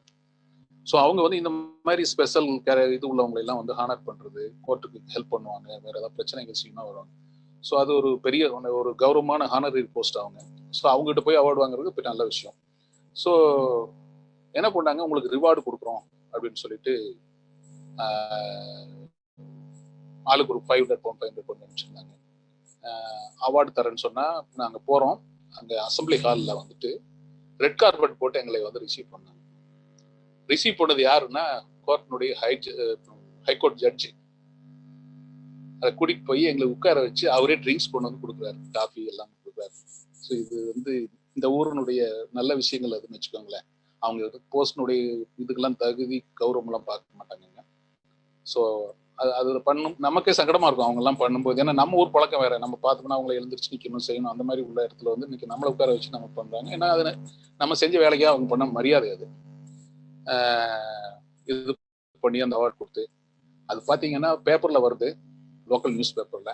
அதை பார்த்துட்டு ஐடிவின்னு சொல்லிட்டு ஒரு டிவி இருக்குங்க, அவங்க வந்து இன்டர்வியூ பண்ணாங்க. அதை பார்த்துட்டு பிபிசில இருந்து வந்துட்டாங்க, ஒரு நாள் ஃபுல்லா எங்களை இன்டர்வியூ பண்ணாங்க. அது ஃபுல்லா அந்த வீடியோ இது பண்ண முடியல, ஏன்னா வந்து அவங்க வந்து அதை லாக் பண்ணி கொடுத்துருக்காங்க, அந்த சிடி எங்கிட்ட இருக்கு. அதை வந்து நாங்கள் ஃபுல்லா உங்களுக்கு அனுப்ப முடியல. இன்னும் ஃபுல்லா பார்த்தா அந்த ஸ்டோரி தெரியும் எவ்வளவு தூரம் வந்து அது பெரிய பிரச்சனைன்னு சொல்லிட்டு. ஏன்னா இந்த ஊர்ல வந்து இது நம்ம ஊர்ல சாதாரண திருடன் பிடிக்கிறதுங்கிறது நம்ம ஊர்ல சாதாரண விஷயம், 4 பேர் சேர்ந்தா நம்ம பிடிச்சிருவோம். ஆனா இந்த ஊர்ல பக்கத்துல இன்னொருத்த வந்து என்னை அடிச்சானா கூட இன்னொருத்த வந்து தடுக்க மாட்டான். ஏன்னா இந்த ஊர் சட்டப்படி வந்து போலீஸ் கூப்பிடணும், அதுதான். எவனும் எந்த ரிஸ்க் எடுக்க மாட்டான். அவன் வீட்டுக்கு என்ன போலீஸினுடைய இது என்னன்னா, இங்க உன் வீட்டுக்கு வந்து திருடுறானா திறந்து விட்டு நின்னுக்கோ, உனக்கு இன்சூரன்ஸ் இருக்கு, நீ கிளைம் பண்ணிக்கலாம், நாங்க கேஸ் எடுத்து நாங்க உனக்கு கிளைம் நம்பர் கொடுத்துருவோம், நீ இன்சூரன்ஸ்ல வாங்கிக்கோ. இதுதான் இங்க உள்ள ரெமடி. அதுக்கப்புறம் திருட கிடைச்சா பிடிப்போம், கிடைக்கலன்னா இல்லை. இது வந்து இங்க உள்ள இந்த கண்ட்ரி. அதனால எது நடந்தாலும் எவனும் ஹெல்ப்புக்கு வர மாட்டாங்க, எவனும் போய் ரிஸ்க் எடுக்க மாட்டான். பாக்குறவங்க எல்லாம் கேட்கிற ஒரே கேள்வி, நீ உனக்கு ஒரே ஒரு பையன், நீங்க ஹஸ்பண்ட் ஒய்ஃப் 2 பேர் வந்துட்டு நீங்க போய் அவனை பிடிக்கிறீங்க, அப்ப அவன் நைஃப் இது வச்சிருந்து உங்களை குத்திட்டான்னா உன்னுடைய பையனுடைய வாழ்க்கை என்னத்துக்காகும்? நம்ம அதெல்லாம் யோசிக்கிறது இல்லை. நம்ம ஊர்ல வந்து என் பையனுக்கு என்ன ஆகும், பொண்ணுக்கு என்ன ஆகும், என் ஒய்ஃபுக்கு என்ன ஆகும்லாம் நம்ம யோசிக்கிறது. அந்த நேரத்துக்கு என்ன தோணுதோ நம்ம அதை செய்வோம். அதுதான் நம்ம இங்க செஞ்சோம். இது வந்து அப்பதான் சொன்னேன், இது வந்து எங்க ஊருக்கு எங்க கண்ட்ரியினுடைய பழக்கம். ஒரு அநியாயம் நடக்குதுன்னா நாங்க யாரும் பார்த்துட்டு இருக்க மாட்டோம், நாங்க ஓடி போய் நிற்போம். அதுதான் வந்து எங்களுடைய பழக்கம். இங்க அது இல்லாதனால உங்களுக்கு பெருசா தெரியுது. அப்படிங்கும்போது இங்க பாத்தீங்கன்னா அதை வச்சு கொண்டாடுறாங்க இங்க உண்மையிலேயே. அது சொல்ல போனா வந்து எத்தனை பேர் எனக்கு பர்சனல் லெட்டர் எழுதுனாங்க தெரியுங்களா, எழுதி இந்த கண்ட்ரியினுடைய நல்ல சிட்டிசன் நீயே, உன்ன மாதிரி வேணும் அப்படின்லாம் நிறைய பேர் லெட்டர் எழுதிருக்காங்க, இன்ன வரைக்கும் எல்லாம் வச்சிருக்கோம். அதே மாதிரி எங்க போனாலும் சரி பார்த்தா உடனே அப்படியே ஞாபகம் வச்சு உடனே நான் சரி டிவியில பார்த்தேன், ப்ரௌட் ஆஃப் யூ அப்படின்னு சொல்லி பேசுவாங்க. ஸோ இன்னைக்கு வரைக்கும் அந்த டிவியில ரிப்பீட் பண்ணி ஓடிட்டே இருக்கு. இன்னைக்கு கிட்டத்தட்ட 5 வருஷம் 6 வருஷம் ஆகுது. அப்பப்போ இடையில ரிப்பீட் பண்ணி போட்டுட்டே இருக்காங்க இந்த ஒரு இதை வந்து. ஏன்னா அப்பயும் வந்து பாத்தீங்கன்னா சிசிடிவி எல்லாம் நான் வந்து ஃபுல்லா மொபைல்ல வச்சுட்டு இருப்பேன். அதெல்லாம் வந்து இவங்களுக்கு கொஞ்சம் ரொம்ப புதுசா இருந்த மாதிரி தெரிஞ்சிருக்கு போல இருக்கு. இன்னைக்கு எல்லாமே சாதாரணமா ஆயிடுச்சுங்க, அன்னைக்கு சொல்றேன். ஸோ இது ஒண்ணுங்க. இதுக்கு அப்பாற்பட்டு சமுதாயத்துல வந்து நம்மளால என்ன பண்ண முடியும் அப்படிங்கிறது வந்து எனக்கு ஒரு இதாவே இருந்துச்சு. நம்ம என்ன பெருசா நம்ம சம்பாதிக்கிறோம் பண்றோம், நம்ம சுயநலமா வாழ்ந்துட்டு என்ன பண்ண போறோம் அப்படின்னு சொல்லிட்டு தான் அப்புறம் என்ன பண்ணோம், இந்த கொங்கு மூலமா வந்து சில விஷயங்கள் நாங்க நிறைய வந்து ஸ்கூல்லாம் பண்ணோம், செஞ்சோம். இது இல்லாம வந்து நான் பர்சனலா பார்க்க போனீங்கன்னா இந்த ஸ்டூடெண்ட் எல்லாம் வருவாங்க ஊர்ல இருந்து. வந்தாங்கன்னா வந்து வந்த புதுசுல வந்து இப்போ இது மூலமா நம்ம நிறைய சொந்தங்கள் நம்ம இப்போ நீங்க இருக்கிறீங்க, யாராவது இருக்கிறீங்க, இப்போ வந்து நாளைக்கு இங்க வர்றாங்க கொஞ்சம் பாத்துக்குங்க அப்படின்னு சொல்லி சொன்னா நான் தான் பாத்துக்கணும். வந்தா அவங்கள வந்து ஃபர்ஸ்ட் டேக் ஓவர் பண்ணி ஏர்போர்ட்ல இருந்து கூப்பிட்டு வந்து அவங்கள 10-15 நாள் வீட்டுல வச்சிருந்து அவங்களுக்கு எல்லாம் இது பண்ணி, இல்லை நாங்கள் பில்டிங்ல கொண்டு போய் வச்சு அவங்க காலேஜில் கொண்டு போய் விட்டு அவங்க கோர்ஸ் முடிச்சுட்டு போற வரைக்கும் வந்து நம்ம வீடு தான் வந்து அவங்களுக்கு வந்து மெயினான பிளேஸ். ஸோ அந்த மாதிரி பண்ணிட்டு இருக்கிறோம். அப்புறம் வந்து பாத்தீங்கன்னா நான் டேர்பில் வந்து மொத பிசினஸ் நம்ம தமிழ் ஆளுங்கள்ல பிசினஸ் ஆரம்பிச்சது பார்க்க போனீங்கன்னா நானும் இன்னொருத்தர் நாங்க சேர்ந்த அந்த குரூப் மட்டும்தான் ஃபர்ஸ்ட். அதுக்கப்புறம் நிறைய பேர் பிசினஸ் ஆரம்பிக்கிற எல்லாத்துக்கும் வந்து கேட்பாங்க. எனக்கு ஆரம்பிக்கும் போது யாரும் ஹெல்ப் பண்ணல, ஆனா நான் வந்து நிறைய பேருக்கு வந்து ஹெல்ப் பண்ணணும்னு வச்சுக்கோங்களேன். என்ன வேணுமோ ஏன்னா லோக்கல் டார்பிக்ல ஓரளவுக்கு எல்லாத்தையும் தெரியும். ஏதாவது ஒன்னா நம்ம போய் பேசினா நம்புவாங்க. சொல்லி பிசினஸ் எடுத்து இது பண்ணி கொடுத்து இன்னைக்கு எல்லாரும் நல்லா இருக்கிறவங்க நிறைய பேர் இருக்காங்க. ஸோ அது மாதிரி என்னால முடிஞ்ச இது வந்து நிறைய பண்ணிட்டு இருக்கோம்னு வச்சுக்கோங்களேன். அதே மாதிரி இங்க வந்து இந்த NHS இந்த கோவிட் டைம்ல வந்து இங்க பயங்கரமா இருந்துச்சு. அந்த டைம்ல வந்து கிட்டத்தட்ட ரொம்ப நாள் வந்து நாங்க ஃபுட் வந்து எங்க ரெஸ்டாரண்ட்ல இருந்து சப்ளை பண்ணோம். ஸோ அதெல்லாம் வந்து ஒரு நல்ல ரெக்கார்டுன்னு வச்சுக்கோங்களேன். எங்களுக்கு பெரிய சர்டிஃபிகேட் எல்லாம் கொடுத்துருக்காங்க. அதெல்லாம் இங்க ரொம்ப ரெஸ்பெக்ட் பண்ணுவாங்க அந்த மாதிரி விஷயங்களை. இந்த மாதிரி சோசியல் ஒர்க் பண்றது இந்த இதெல்லாம் நிறைய பண்ணுவாங்க. அது மாதிரி இந்த அரம்சைன்னு ஒன்று இருக்கு. அதெல்லாம் வந்து பாத்தீங்கன்னா என்னுடைய தனிப்பட்ட ஒருத்தருடைய இது கிடையாது, அல்ல குரூப் ஆஃப் பீப்புள்ஸ் நாங்கள் இதுல இருக்க எல்லாத்தோடைய சப்போர்ட்டோட நான் முன்னாடி லீட் பண்ணேன். ஒரு கேன்சர் சொசைட்டிக்கு வந்து அமௌண்ட் டொனேட் பண்றதுக்காக நாங்க வந்து சேரிட்டி ரன்னு சொல்லிட்டு ஓடுவோம். அது மாதிரி ஓடி ஒரு அமௌண்ட் கலெக்ட் பண்ணி அவங்களுக்கு கேன்சர் ரிசர்ச் இன்ஸ்டியூட்டுக்கு பணம் அமௌண்ட் கொடுத்துருக்கோம். ஸோ இது மாதிரி சின்ன சின்ன விஷயங்கள் சொன்னா நிறைய சொல்லிட்டு போலான்னு வச்சுக்கோங்களேன். ரொம்ப நம்மளை பத்தி நம்மளே பேசிட்டு இருக்க கூடாது. ஒரு எதுக்கு சொல்றோம்னா நம்மளுடைய ஒரு ஸ்டேஜுக்கு அப்புறம் நம்மளும் சில சமுதாயத்துக்கு ஏதாவது பண்ணணும் அப்படிங்கிறது என்னுடைய ஆசை. அது மாதிரி இருந்த எல்லாரும் பண்ணா கொஞ்சம் நல்லா இருக்கும் அப்படிங்கிறது. ரெண்டாவது நம்ம ஒண்ணுக்கு ஒருத்தருக்கு ஒருத்தர் சப்போர்ட் பண்ணி ஒருத்தர் மேல தூக்கி விட்டா நம்ம கொஞ்சம் நல்லா இருக்கும்னு நினைக்கிறேன். எனக்கு தெரிஞ்ச வரைக்கும் நம்ம வந்து அது கொஞ்சம் நம்ம சமுதாயத்துல மிஸ் ஆகுதோன்னு எனக்கு ஒரு இது இருக்கு. இப்போ நான் ஒரு தொழில் பண்றேன்னா எனக்கு சப்ளை பண்றவங்களுக்கு ஒரு ப்ரியாரிட்டி கொடுத்து அவங்ககிட்ட இருந்து வாங்கலாம். அதே மாதிரி எனக்கு ஒருத்தர் கொடுத்து உதவலாம். இந்த மாதிரி பண்ணோம்னா 2 பேருமே வளரலாம்.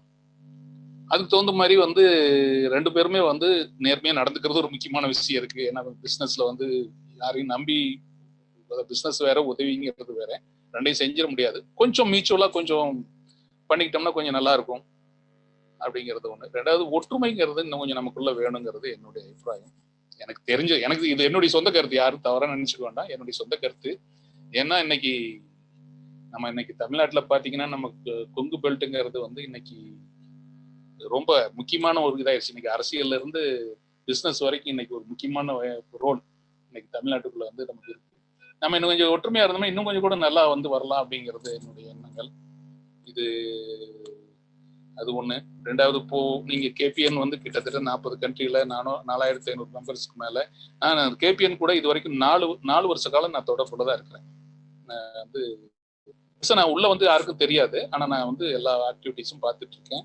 ஸோ 500 மெம்பர்ல இருக்கும்போது ஆரம்பிச்சு இன்னைக்கு 4500 மெம்பர் வரைக்கும் ஒரே ஒரு 2-3 டைம் மட்டும் என்னுடைய பிசினஸ் சம்பந்தமா 2-3 என்கொயரி நான் KPNல கேட்டேன். ஒரு பழனி மாப்பிள்ள தான் எனக்கு வந்து அவங்க கிட்ட சொன்னாரு, நான் குரூப்ல ஒருத்தர். உடனே அடுத்த செகண்ட் பாத்தீங்கன்னா வேர்ல்டு லெவல் அத்தனை பக்கத்துல இருந்து நாங்க அதை பண்றோம், நீங்க வந்து நான் ஒரு சில ஜாமான்லாம் சப்ளை பண்றீங்களான்னு சில பேருக்கு கேட்டேன். அவ்வளவு ஆப்பர்ச்சுனிட்டிஸ். இதை வந்து நம்ம தனியா போய் எந்த இடத்துலயும் பண்ணவே முடியாது, அவ்வளவு பேருக்கு கான்டாக்ட் பண்ண முடியாது. நமக்கு ஏதோ ஒரு இடம் தெரியும், அங்க போய் வாங்குவோம். அங்க விலை கூட இருக்கலாம், இல்ல குவாலிட்டி இல்லாம இருக்கலாம். இந்த மாதிரி இது வந்து 10 பேர் நமக்கு வர்றாங்க. 10 பேர்த்திட்ட உங்களுக்கு பார்கெயின் பண்ண முடியும் பிரைஸ்ல. குவாலிட்டியை வந்து நம்ம வந்து சூஸ் பண்ண முடியும், நமக்கு ஆப்ஷன் இருக்குது. ஸோ இது வந்து ஒரு என்ன சொல்றது, ஒரு பாலம் தான், ஒரு பிரிட்ஜ் தான் நமக்கு. அதாவது ஒருத்தருக்கு ஒருத்தர் போய் இன்னைக்கு நான் யூகேக்குள்ள ஒன்று பண்ணணும்னு சொல்லி நினைச்சேன்னா வந்து இன்னைக்கு கேட்டேன்னா தமிழ்நாட்டிலேயோ மலேசியாலேயோ இந்தோனேஷியால எவ்வளவு பேர் வந்து கண்டக்ட் பண்றாங்க. அது மாதிரி நான் ஒரு ப்ராடக்ட் பண்ணணும்னு நினைக்கிறேன்னு வச்சுக்கோங்களேன், ஒரு எக்ஸ்போர்ட் பண்ணணும் இல்லை இம்போர்ட் பண்ணணும்னா அவ்வளவு பேர் கண்டக்ட் பண்றாங்க. ஸோ இது இன்னும் மென்மேலும் நல்லபடியா போகணும். இதே மாதிரி கொண்டு போனீங்கன்னா ரொம்ப அருமையா போயிட்டு இருக்கு. நாங்க யூகேலயும் முடிஞ்ச அளவுக்கு இதை வந்து ப்ரொமோட் பண்ணலான்னு இருக்கிறோம். ஏன்னா நாங்க இவ்வளவு நாள் பார்த்துட்டோம், எங்களுக்கு நல்லபடியா நம்பிக்கை இருக்கு. அதனால பண்ணா வந்து எல்லாரும் நல்லபடியா அது அவங்களுக்கும் பிரயோஜனமா இருக்கும், மற்றவங்களுக்கும் பிரயோஜனமா இருக்கும் அப்படின்னு சொல்லிட்டு, அதனால இந்த கேபிஎன்ங்கிறது வந்து கண்டிப்பா நாங்க அது வந்து எங்களுடைய என்ன முடியுமோ அந்த லெவலுக்கு நாங்க கண்டிப்பா வந்து சப்போர்ட் பண்ணுவோம். அடுத்து இந்த கண்ட்ரியினுடைய சில விஷயங்களை பத்தி நான் சொல்லிடலாம்னு இருக்கேன். ஏன்னா இது என்னை பத்தி சொல்லிட்டுன்னு நினைக்கிறேன் மேக்சிமம் எல்லாமே. பாத்தீங்கன்னா இந்த கண்ட்ரியில விசா வர்றது ரொம்ப கஷ்டம். அதாவது வந்து எம்ப்ளாய்மெண்ட் விசான்னு சொல்லி பார்க்க போனீங்கன்னா ரொம்ப ரேரான ஒரு சில கேட்டகரிக்கு மட்டும்தான் இந்த ஊர்ல விசா கிடைக்கும். மெயினா மெடிக்கல், ஐடி, அப்புறம் வந்து செஃப், நம்ம இந்தியன் செஃப். ஏன்னா இங்கிலீஷ்காரங்க வந்து இந்தியன் இது பண்ண முடியாது. எப்படின்னா ஒரு வேலைக்கு வந்து அந்த இங்க லோக்கல் ஆள் கிடைக்கும் போது வெளிநாட்டுல இருந்து கொண்டு வர்றது கண்டிப்பா அலோடு கிடையாது. என்ன பண்ணணும், ஃபர்ஸ்ட் வந்து எனக்கு ஒரு ஸ்டாஃப் தேவைப்படுதுன்னா நான் முதல்ல வந்து ஜாப் சென்டர்ங்கிறது நம்ம ஒரு எம்ப்ளாய்மெண்ட் ஆஃபீஸ் மாதிரி, அதுல ரெஜிஸ்டர் பண்ணணும். அப்புறம் பேப்பர்ல அட்வர்டைஸ்மெண்ட் பண்ணணும். இதெல்லாம் நான் இன்ட்ரி பண்ணி எனக்கு தகுதியான ஆள் வந்து கிடைக்கலைங்கிற பட்சத்தில் தான் வந்து நான் வந்து ஸ்பான்சர்ஷிப் லைசன்ஸ் அப்ளை பண்ண முடியும் கவர்மெண்ட்ல. அது எதுக்குன்னா நான் வந்து வெளிநாட்டுல இருந்து ஆளை கொண்டு வர்றதுக்கு எனக்கு லைசன்ஸ் தான். அதுக்கப்புறம் அதுக்கு எலிஜிபிலிட்டி கொடுத்துருப்பாங்க, இவ்வளவு சம்பளம் இருக்கணும், இவ்வளவு இது இருக்கும். இதுக்கு மீட் அவுட் ஆகிற மாதிரி இருக்கிற கேண்டிடேட் வந்து கிடைச்சா நான் கொண்டு வந்துட்டு அவங்களுக்கு வந்தா 3 வருஷம், இப்போதைக்கு முன்னாடி 5 வருஷம் இருக்கலாம், இப்போ 3 வருஷம் ஒர்க் பெர்மிட் கொடுத்து வாங்கிட்டு வரலாம். இதுதான் வந்து இந்த ஒரு விசா ப்ராசஸ். நீங்க வேலைக்கு அப்ளை பண்ணீங்கன்னா இந்த நான் சொன்ன மாதிரி இந்த மாதிரி கேட்டகரியான ஸ்டாஃப் வந்து லோக்கல்ல கிடைக்கலைங்கிற பட்சத்துல தான் வந்து நம்ம இந்தியாவில இருந்து ஒர்க் பெர்மிட் கொடுப்பாங்க, வேற கண்ட்ரில இருந்து ஒர்க் பெர்மிட் கொடுப்பாங்க. ஒரே ஒரு விஷயம் என்னன்னா, நேரா உடனடியாக வரணும்னா ஸ்டூடெண்ட்டுக்கு அப்ளை பண்ணீங்கன்னா இங்க வந்து நிறைய யூனிவர்சிட்டி, ஊருக்கு 2 யூனிவர்சிட்டி இருக்கு. ஸோ நம்ம இந்த வருஷமே நிறைய பேர் வந்திருக்காங்க. இப்போ இடையில வந்து கொஞ்ச நாள் வந்து இவங்க என்ன பண்ணியிருந்தாங்க, படிச்சு முடிச்சா உடனே ஊருக்கு போயிடணும், அந்த மாதிரி இடையில வந்து கொஞ்சம் ரூல்ஸ் இருந்துச்சு. ஆனா இப்போ அதுக்கு முன்னாடி சரி இப்பவும் சரி என்ன பண்ணிட்டாங்கன்னா, படிச்சதுக்கு அப்புறம் 2 இயர்ஸ் வந்து இங்க இருந்து தங்கி வேலைக்கு முயற்சி பண்ணலாம், கிடைச்சி ஒர்க் பெர்மிட் கிடைச்சா அவங்க இங்க தங்கலாம். அதே மாதிரி நீங்க 5 வருஷம் இந்த கண்ட்ரில தங்கிட்டீங்கன்னா உங்களுக்கு வந்து பர்மனன்ட் ரெசிடென்ஷிப் ஒன்று கொடுத்துருவாங்க. ஸோ அதுக்கப்புறம் 5 வருஷத்துல இருந்து 6வது வருஷம் மறுபடியும் 1 வருஷம் கழிச்சு நீங்க வந்து இந்த ஊர் பாஸ்போர்ட் வாங்கிக்கலாம். ஸோ இதெல்லாம் ரொம்ப டைட் பண்ணிட்டாங்க. ஆனா வந்து ஒரு சில ஆப்பர்ச்சுனிட்டி இருக்கு, அது மாதிரி வந்தா பண்ணலாம். அதே மாதிரி பிசினஸ் பண்றவங்களுக்கு பிசினஸ் விசான்னு சொல்லிட்டு அதை அப்பப்போ மாத்திட்டே இருக்காங்க ரூல்.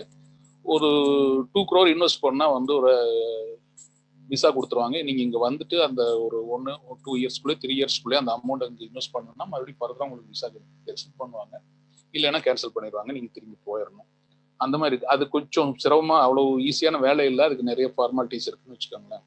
அதே மாதிரி இங்க வந்து மாஸ்டர் படிச்ச பசங்களுக்கு வந்து 50,000 இன்வெஸ்ட் பண்ணக்கூடிய கெப்பாசிட்டி இருந்ததுன்னா பண்ணிட்டு அவங்களும் ஒரு விசா வாங்கிக்கலாம்.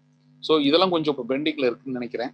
அது கொஞ்சம் எவ்ரி இயர் மாறிக்கிட்டே இருக்கிறதுனால இப்போ ஸ்டூடெண்ட்ஸுடைய இது வந்து வர்றது வந்து அரைவல் வந்து நிறைய இருக்கு. இப்போ இந்த வருஷமே நிறைய வந்திருக்காங்க. அப்புறம் வந்துட்டு பாத்தீங்கன்னா இங்க பிசினஸ் ஆப்பர்ச்சுனிட்டின்னு பார்க்க போனீங்கன்னா மெயினா வந்து ஸ்ரீலங்கன் தமிழ்காரங்களும் நம்ம தமிழ்காரங்களும் வந்து மெயினான பிசினஸ்ல இருக்கிறது இப்போ என்ன மாதிரி இந்த டிபார்ட்மெண்டல் ஸ்டோர். இது வந்து இதுதான் நிறைய பேர் பண்ணிட்டு இருக்காங்க. ஒரு சில பேர் வந்து பாத்தீங்கன்னா இந்த பெட்ரோல் ஸ்டேஷன் வந்து கான்ட்ராக்ட் பேசிஸ்ல பண்ணுவாங்க. அதாவது கம்பெனி வந்து உங்கள்கிட்ட கான்ட்ராக்ட்ல அப்படியே கொடுத்துரும், நீங்க வந்து அந்த ஸ்டாக் மட்டும் இன்வெஸ்ட் பண்ணிட்டு ரன் பண்ணும்போது வர லாபம் நீங்க எடுத்துக்கலாம்.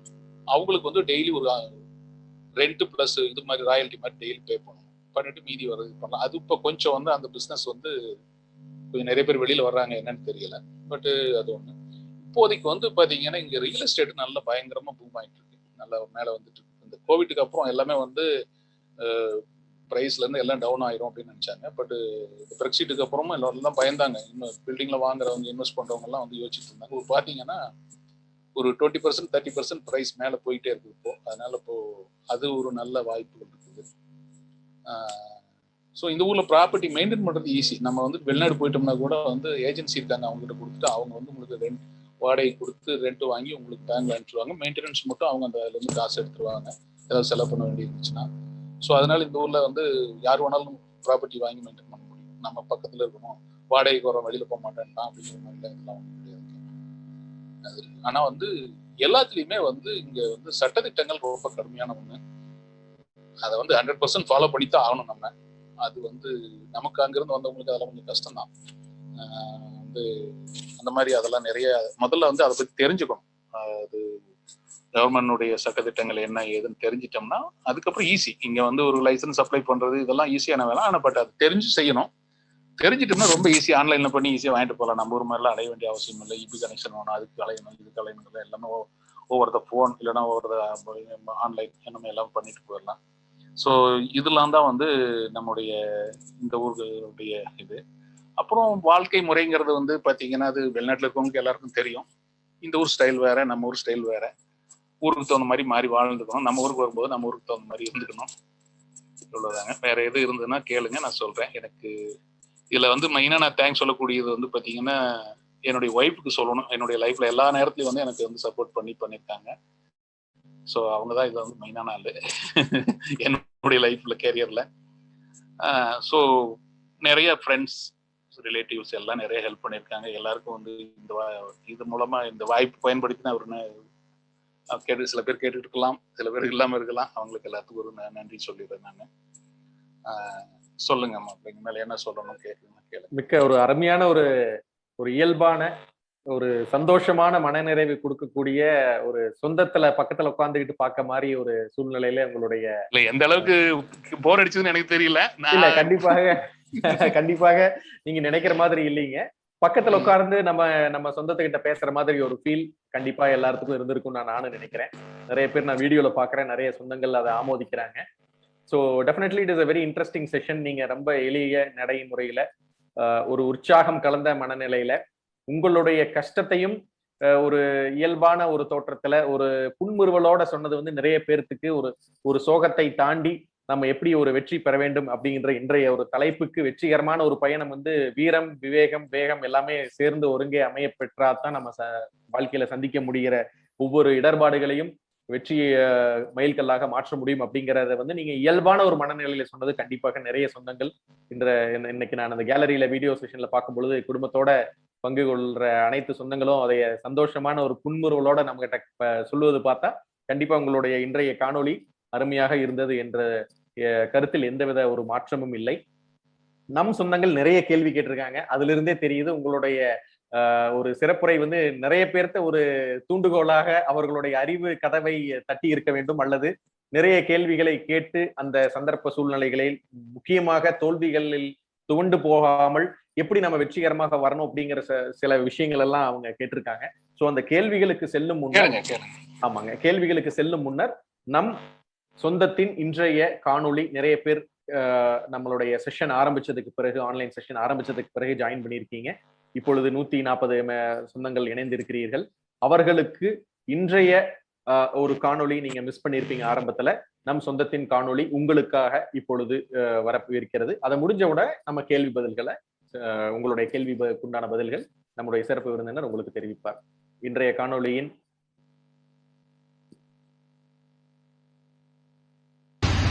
சொந்தங்கள் எல்லாருக்கும் வணக்கம்ங்க. நான் சிங்கராஜனுங்க, இல்லங்கூட்டம். ஊர் வந்து திண்டுக்கலுங்க.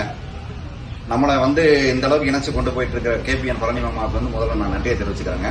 நாங்கள் வந்து பார்த்தீங்கன்னாக்கா வுட் அண்ட் ஃபர்னிச்சர் பிஸ்னஸ் பண்ணுறாங்க. கிங் வுட் அண்ட் ஃபர்னிச்சர் எங்கள் நிறுவனத்தோட பேருங்க. தூத்துக்குடியில் வந்து தேக்கு வந்து மொத்தமாக கண்டெய்னராக எடுத்துங்க நம்ம வந்து அதில் இருந்து மேனுஃபேக்சரிங் பண்ணுறாங்க. கஸ்டமைஸ் பண்ணி கொடுக்குறாங்க. அதாவது யார் என்ன பொருள் கேட்குறாங்களோ அந்த மாதிரி பண்ணி கொடுக்குறதுங்க. பில்டிங்க்கு வந்து நில, ஜன்னல், கதவு இந்த மாதிரி இது நாங்களே பண்ணி ஃபிட் பண்ணி ஒரு வரைக்கும் தமிழ்நாடு ஃபுல்லாக எங்கே தான் பண்ணி கொடுக்குறோங்க. அது மாதிரி வீட்டுக்கு வந்து கட்டில், பீரோ, dining table, sofa set, furniture வந்து அவங்க என்ன மாதிரி மாடல் கேட்டாலும் நாங்கள் அந்த மாதிரி வந்து பண்ணி கொடுத்துட்டு இருக்கிறோங்க. தமிழ்நாட்டுக்குள்ள எங்க இருந்தாலும் டெலிவரி கொடுக்குறோம். நம்ம சொந்தங்களுக்கு வந்து குறைஞ்ச விலையில் நாங்கள் பண்ணி கொடுக்குறோங்க. உங்களுக்கு என்ன தேவையா இருந்தாலும் நீங்க வந்து என்ன கான்டாக்ட் பண்ணாங்க. கான்டாக்ட் பண்ணி எங்களுக்கு வந்து தொழிலுக்கு வந்து மேன்மேலும் வந்து ஒரு ஒத்துழைப்பு கொடுத்து எங்களை வந்து இது பண்றதுக்கு நான் கேட்டுக்கிறேங்க. ரொம்ப நன்றிங்க. சிங்கராஜன் மாப்பிள்ளை அவர்கள் வந்து அவருடைய தொழில், அதாவது ark wood and furniture, king wood and furniture திண்டுக்கல்ல அவருடைய தொழிலை வந்து நமக்கு தெரியப்படுத்தி இருக்காரு. சொந்தங்கள் கண்டிப்பாக உங்களுக்கு தேவையான ஃபர்னிச்சர்ஸ் ஏதாவது இருந்தால் நம் சொந்தமான சிங்கராஜன் அவர்களை கிங் வுட் அண்ட் ஃபர்னிச்சர் திண்டுக்கல்ல அவர் தொடர்பு கொண்டீங்கன்னா அவர் தமிழ்நாடு முழுவதும் எங்கேயும் அனுப்ப முடியும் என்று சொல்லியிருக்கிறார். வெளிநாடுல இருக்கக்கூடிய நம் சொந்தங்கள் உங்களுடைய வீட்டிற்கு, தமிழ்நாட்டில் இருக்கக்கூடிய உங்களுடைய வீட்டிற்கு ஏதாவது தேவைப்பட்டாலும் நம் சொந்தத்தை அணுகலாம். சிங்கராஜன் அவர்களுக்கு ஒரு பிசினஸ் கொடுத்தா கூட நம்ம ஒரு 10 பேர் 20 பேர் இணைஞ்ச ஒரு பிசினஸ் கொடுக்கும் பொழுது அவருக்கு ஒரு பெரிய டர்ன் ஓவர் ஆகிறதுக்கு ஒரு வாய்ப்பு. இதுதான் கேபிஎன் குளோபல் மற்றும் கொங்கு பிசினஸ் நெட்வொர்க் அசோசியேஷன் சார்பாக நாங்கள் அனைவரும் வேண்டி விரும்பி கேட்டுக்கொள்வது. இன்றைய சிறப்பு விருந்தினர் 51வது காணொளியில் அவர் தெரிவித்தது போல் சில கருத்துக்களை நாங்களும் ஆமோதிக்கின்றோம். அதாவது கேபிஎன் குளோபல் மற்றும் கொங்கு பிசினஸ் நெட்வொர்க் அசோசியேஷன் இதைய ஒரு புதிய உத்வேகமா ஆரம்பிச்சதுக்கு ஒரு முக்கிய காரணம் என்னன்னு கேட்டீங்கன்னா, அவர் சொன்ன ஒரு முக்கியமான ஒரு கருத்து, நமக்குள்ள இருக்கக்கூடிய ஒரு ஒற்றுமை இன்மை. ஒற்றுமை அப்படிங்கிறது நம்ம கிட்ட இல்லை. ஏன் இல்லை அப்படின்னு காரணம் கேட்டீங்கன்னா, அவருடைய வாழ்க்கை வரலாற்றில் அவர் சொன்னது மிக மிக பொருத்தமானது. பல பேர்களுக்கு அது பொருந்தும். எந்த ஏரியான்னு கேட்டீங்கன்னா, நம்ம நம்பி ஒருத்தரை இறங்கி நம்ம சொந்தம், நம்ம மாப்பிள்ளை, மச்சான், அண்ணன், தம்பி, மாப்பிள்ளைன்னு சொல்லி இறங்கி செய்யும் பொழுது, நம்பிக்கையாக அவர்களுக்கு ஒரு வாய்ப்பு கொடுக்கும் பொழுது அந்த நம்பிக்கையை அவர்கள் துஷ்பிரயோகம் செய்து விடுகிறார்கள். அதாவது நம்ம நம்பி அவர்களுக்கு ஒரு பர்ச்சேஸ் ஆர்டரோ இல்ல ஒரு ப்ராப்பர் லீகல் கான்ட்ராக்டோ இல்லாம ஒரு விஷயத்தை நம்ம செய்யும் பொழுது, நம்ம மாப்பிள்ளை தானே, நம்ம சொந்தக்காரர் தானே அப்படிங்கும் பொழுது அதைய 100ல் 80 பேர் அதை மிஸ்யூஸ் பண்றது அப்படிங்கிற மாதிரி ஒரு ஃபீட்பேக் வரும் பொழுதுதான் நம்மளுக்கு ரொம்ப சங்கடமான ஒரு மனநிலை. இந்த உண்மையை சொல்லுவதற்கு எங்களுக்கு எந்தவித தயக்கமும் இல்லை இந்த ஒரு காணொலியில் சொல்வதற்கு. ஏனென்றால் ஒவ்வொரு விழாவிலோ அல்லது ஒவ்வொரு சிறப்புரையில் என்னைய அழைக்கும் பொழுது நான் சொல்லுவது இதுதான், இது நம்ம கொங்கு ஜீன்லயே இருக்கக்கூடியது, அதை நம்ம மாத்தணும். ஏனென்றால் நான் ஒரு வழக்கறிஞராக லீகல் ஒப்பீனியன் மற்றும் பிசினஸ் ரிலேட்டட் கான்ட்ராக்ட்ஸ் இதெல்லாம் நிறைய வேற்று மதத்தினருக்கும் வேற்று கேஸ்ட்ல இருக்கிறவங்களுக்கு பண்ணும் பொழுது முக்கியமாக இதை சொல்வதற்கு எந்தவித ஒரு தயக்கமும் இல்லை. ஏனால் நல்ல விஷயத்தை எந்த கேஸ்ட்ல இருந்தாலும் எந்த ரிலீஜன்ல இருந்தாலும் நம்ம கண்டிப்பா அதுல இருந்து நம்ம ஃபாலோ பண்ணணும். இந்த வைஷ்ய செட்டியார்கள் அப்படிங்கிற இருக்கிறவங்க, அந்த கேஸ்ட்ல இருக்கிறவங்களுடைய ஒற்றுமையை பார்க்கும் பொழுது வியக்கும் வண்ணம் இருக்கின்றது. அவர்களுக்கு உண்டான தொழிலில் அவர்கள் இணைந்து பிறகுதான் அவர்கள் மற்றவர்களுக்கு தொழிலை கொடுக்கிறார்கள். சோ அவங்களுடைய கம்யூனிட்டியில இருக்கிறவங்களுக்கு முதல்ல ஒரு தொழில் பிரயாணம் செய்து முடித்த பிறகுதான் அவர்களுடைய பயணங்கள் வேறு கேஸ்ட்ல இருக்கிறவங்களுக்கோ மற்றவங்களுக்கோ செல்லுது. இதே மாதிரி ஜெயின் சமூகங்கள், ஜெயின்ஸ், மார்வாடிஸ்ன்னு சொல்லுவோம், அவர்களும் இதே மாதிரி தான். அவர்களுடைய கம்யூனிட்டியில் இருக்கக்கூடிய பீப்புளுக்கு முதல்ல பிசினஸ் கொடுத்துட்டு அதுல இல்லாம மீதி ஏதாவது இருந்தாதான் அடுத்த ஆட்களுக்கு போகிறது. இது எல்லாத்தையும் விட முஸ்லிம் கம்யூனிட்டி, அவர்களும் இதே மாதிரி ஒரு ஒற்றுமையான ஒரு மனநிலையில் செல்லும் பொழுது நம்மிடம் அந்த ஒற்றுமை இல்லை என்றால், நாம் சிறுவயதில் பள்ளி பருவத்தில் படித்த இந்த 4 எருமை மாடுகளும் சிங்கம் கதைதான். 4 எருமை மாடுகளும் ஒற்றுமையாக இருந்தால்தான் சிங்கத்தை எதிர்கொள்ள முடியும். அது போல நம் ஒற்றுமையாக இருந்தால்தான் நம்ம வாழ்வில் வெற்றி பெற முடியும் அப்படிங்கிறது இன்றைய சிறப்பு விருந்தினர் அவருடைய லைஃப்ல இருக்கக்கூடிய எக்ஸ்பீரியன்ஸை ஷேர் பண்ணியிருந்தாரு. அது மிகவும் ஒரு முக்கியமான விஷயம். அது அனைத்து சொந்தங்களும் கண்டிப்பாக அதை ஏற்றுக்கொள்வார்கள். அதற்காகத்தான் நம்ம கேபிஎன் குளோபல் மற்றும் கொங்கு பிசினஸ் நெட்வொர்க் அசோசியேஷன் அனைவரையும் ஒரே குடையின் கீழ் இணைக்க வேண்டும். 4400 சொந்தங்கள் நம்மளுடைய டெலிகிராம் குரூப்ல இணைந்திருக்கிறதுக்கு முக்கிய காரணம் என்னவென்றால், அனைவரையும் மலேசியாவில் இருந்து ஒரு வெளிநாடில் 2வது 3வது ஜெனரேஷனாக புலம்பெயர்ந்து மலேசியாவில் போய் உட்கார்ந்து இருக்கிற ஒரு நண்பர் அல்லது ஒரு மாப்பிள்ளை அல்லது ஒரு மாமா பழனியப்பன் அவர்கள் அனைவரும் ஒற்றுமையாக இருக்க வேண்டும் என்று ஒரு எண்ணத்தை சீர்தூக்கி எடுத்து ஒவ்வொருத்தரையும் கூப்பிட்டு பேசி அவரை வெரிஃபை பண்ணி அதன் பிறகு குழுவில் இணைச்சு அதன் பிறகு நம்மளுடைய தொழில் வாய்ப்பை வெற்றி பெற வேண்டும் என்று ஒரு முயற்சி எடுக்கும் பொழுது, தமிழ்நாட்டில் இருக்கக்கூடிய அனைத்து சொந்தங்களும், இப்போ இந்த காணொலியில் இணைந்திருக்கும் அனைத்து சொந்தங்களும், தமிழ்நாட்டில் எத்தனை பேர் இதை பார்த்துட்டு இருக்கிறீங்களோ, நம்ம ஒரு சிறு ஒரு 5 நிமிஷமோ ஒரு நாளைக்கு அல்லது ஒரு 10 நிமிஷமோ ஒரு வாரத்திற்கு நம் சொந்தங்களை இந்த குழுவில் இணைத்து அவர்களுக்கு ஒரு தொழில் வாய்ப்புகளை ஏற்படுத்தி நல்ல விதமான ஒரு ஊக்கமான ஒரு ஆக்கமான ஒற்றுமையான தொழில் வாய்ப்பை ஏற்படுத்த வேண்டும் என்பதுதான் எங்களுடைய முக்கியமான நோக்கம். அதனாலதான் நாங்க இது வரைக்கும் எந்த ஒரு சந்தாவையும் நாங்க வைக்கல. இன்றைக்கும் நம்மளுக்கு சந்தாவோ நன்கொடையோ வேண்டும் என்று கேட்டால் கொடுப்பதற்கு நிறைய அப்படின்னு சொல்ல போனா கண்டிப்பாக இந்த 51 சிறப்பு விருந்தினர்களில் 50 சிறப்பு விருந்தினர்கள் தயாராக இருக்கிறார்கள். அது என்ன 50? 1வது சிறப்பு விருந்தினர் இன்னைக்கே சொல்லிட்டாரு. அதனால இவர் முடிச்சதுக்கு அப்புறம் 51 சிறப்பு விருந்தினரும் தயாராக இருப்பாங்கன்னு நான் சொல்லணும். ஏன்னா நன்கொடை அப்படிங்கிறது முக்கியம் இல்லை, பட் அந்த நன்கொடை அப்படிங்கிறது உங்களுடைய நேரமும் உங்களுடைய ஒற்றுமையையும் பறைசாற்றும் விதமாக அனைவரும் ஒரு சீராக பயணித்தால்தான் நமக்கு அது ஒரு பெரிய நன்கொடை. சோ அதனாலதான் நாங்க அந்த நன்கொடை விஷயத்துல எங்கேயுமே செலுத்தல. சந்தாவையும் எந்த விதமான எதிர்பார்ப்பும் இல்லாமல் இந்த கேபிஎன் குளோபல் மற்றும் கொங்கு பிசினஸ் நெட்வொர்க் அசோசியேஷன் சார்பாக இணைந்து சென்று கொண்டு இருக்கிறோம். இதை எதற்கு விலாவாரியாக சொல்கிறேன் என்றால், நிறைய சொந்தங்கள் உங்களுடைய கேள்விகள் இதுல கேட்டிருந்தீங்க. அதாவது கொங்கு நண்பர்கள் அல்லது அவருடைய கொங்கு நண்பர்கள் யூகே மூலியமா நம்மளுக்கு எந்த விதமான சப்போர்ட் நம்ம கொடுக்க முடியும் அப்படின்னு கேட்டிருந்தீங்க. அவர் இன்றைய சிறப்பு விருந்தினர் மிக தெளிவா சொல்லியிருக்காரு. கடந்த 4 வருட காலமாக அவரும் நம் கேபிஎன் குளோபல் மற்றும் கொங்கு பிசினஸ் நெட்வொர்க் அசோசியேஷன் இணைந்து நடத்தக்கூடிய இந்த காணொலியில இணைஞ்சு அவரும் பார்த்திருக்காரு. போன காணொலியில் இணைந்திருந்த நம்முடைய 50வது காணொலியில் சிறப்பு விருந்தினராக பங்கு கொண்ட திரு சிவராமன் அண்ணா கிளாசிக் போலோ அவரும் இதைதான் சொல்லியிருந்தார். 1 வருஷமா நாங்கள் உங்களை உற்று நோக்கினோம். நீங்கள் எந்தவித ஒரு எதிர்பார்ப்பும் இல்லாமல் நம் சொந்தங்கள் அனைவரும் ஒற்றுமையாக பயணிக்க வேண்டும், வாழ்வில் வெற்றி பெற வேண்டும் என்பதை மட்டுமே ஒரு குறிக்கோளாக சென்று கொண்டிருக்கிறீர்கள். அப்படிங்கறதுனாலதான் நான் இதுல பயணிச்சேன் அப்படின்னு சொல்லும் பொழுது எங்களுக்கு அதுதான் மிகப்பெரிய சந்தோஷம். சோ அந்த சந்தோஷத்திற்கு உங்களுக்கு விளக்கங்கள் கொடுத்ததுக்கு காரணம் என்னன்னா, நிறைய சொந்தங்கள் இதற்குண்டான கேள்விகளை கேட்டிருந்தீங்க. அந்த கேள்விகளுக்கு நாங்களே பதில் சொல்லிவிட்டு இன்றைய சிறப்பு விருந்தினரிடம் நீங்கள் கேட்ட கேள்விகள் இதோ. உங்களுடைய சோசியல் சர்வீஸ், அதாவது அறம் செய், அதை பத்தினே ஒரு நிமிடம் உங்களுக்கு அது என்ன விதமான சோசியல் சர்வீஸ் நீங்க பண்றீங்க அப்படிங்கறத பத்தி கேட்டிருக்கேன். அதாவது வந்துங்க, அறம் செய் யூகேன்றது வந்து பாத்தீங்கன்னா சேரிட்டி யூகே கொங்குங்கிறத மெயின். கொஞ்சம் மைக் பக்கத்துல வச்சுக்கலாங்க, ரொம்ப சவுண்ட் கம்மியா குறைவா இருக்கு. இல்ல நான் அதை மாத்திட்டேன், அந்த பேட் இந்த மாத்திட்டேன். அதாவது யூகே கொங்கு நண்பர்கள் ஆர்கனைசேஷன் லிமிடெட்ன்றது வந்து மெயினான கொங்கு ஆர்கனைசேஷனு. அது வந்து சேரிட்டி ஒர்க் எல்லாம் வந்து பண்ணும்போது பாத்தீங்கன்னா ஒரு லிமிடெட் கம்பெனில நம்ம பண்றதுங்கிறது வந்து நிறைய இஷ்யூஸ் இருக்கு. அதுக்காக வந்து ஒரு சேரிட்டி ஆரம்பிச்சு பண்ணோம்னா நமக்கு நிறைய பெனிஃபிட்ஸ் இருக்கு. கவர்மெண்ட் பெனிஃபிட்ஸ் ஃபண்ட் கிடைக்கும், வெளியில இருந்து வாங்குறவங்களுக்கு ஒரு ஸ்டேஜுக்கு அப்புறம் வந்து டேக்ஸ் எக்ஸம்ஷனுக்கெல்லாம் அப்ளை பண்ண முடியும் நம்மளால. அது வந்து நான் ப்ராஃபிட்டபிள். அதுல இருக்க ட்ரஸ்டீஸுக்கு யாரும் ஒரு சிங்கிள் பண்ணி வந்து நம்ம எடுக்கக்கூடாது. என்ன அமௌண்ட் அந்த அக்கௌண்ட்ல இருக்கோ அவங்க வந்து பார்த்தீங்கன்னா எல்லாமே வந்து ஃபுல் அண்ட் ஃபுல் வந்து மெம்பர்ஸுக்கு தான் செலவு பண்ணணும், அவங்களுடைய வெல்ஃபேர் இருக்கு. ஸோ அந்த ஒரு இதுக்காக ஆரம்பிச்சதுங்க அது. இதுல தான் நாங்கள் வந்து சொன்ன மாதிரி இந்த பெருக வாழ்ந்தான்னு சொல்லிட்டு ஒரு ஸ்கூல் ஒன்று வந்து இந்த கஜா புயல் அப்போ இதாச்சு. அதுக்கு வந்து ஒரு பெரிய தொகை ஒன்று வசூல் பண்ணி கொடுத்து அந்த ஃபுல்லாக ரெனோவேட் பண்ணி கொடுத்தோம். அது எல்லாமே ஒரு எங்களுடைய குரூப்பாக டீம் ஒர்க்னு வச்சுக்கோங்களேன். இது எதுவுமே நான் செஞ்சதான் யாரும் நினச்சிக்க வேண்டாம். நான் தனிப்பட்ட முறையில் செஞ்சது வேற விஷயம். இது எல்லாமே ஒரு டீம் ஒர்க்கு. அதை வந்து இந்த சேரிட்டி இது மட்டும் வந்து அந்த கொங்கு இதுல இருந்து செய்யறதுக்கு பதிலாக நாங்கள் இதுல அறம் செய்யல இருந்து பண்றோம். இது வந்து எப்போ போலாம் நமக்கு வந்து ஒரு இதுக்கு தோணுதோ இல்லை நம்மளால ஃபண்ட் அவைலபிளா இருக்கோ அதுக்கு தகுந்த மாதிரி நாங்கள் வந்து இந்தியாவில் ஏதாவது ஒன்று பண்ணிட்டு இருக்கோம்.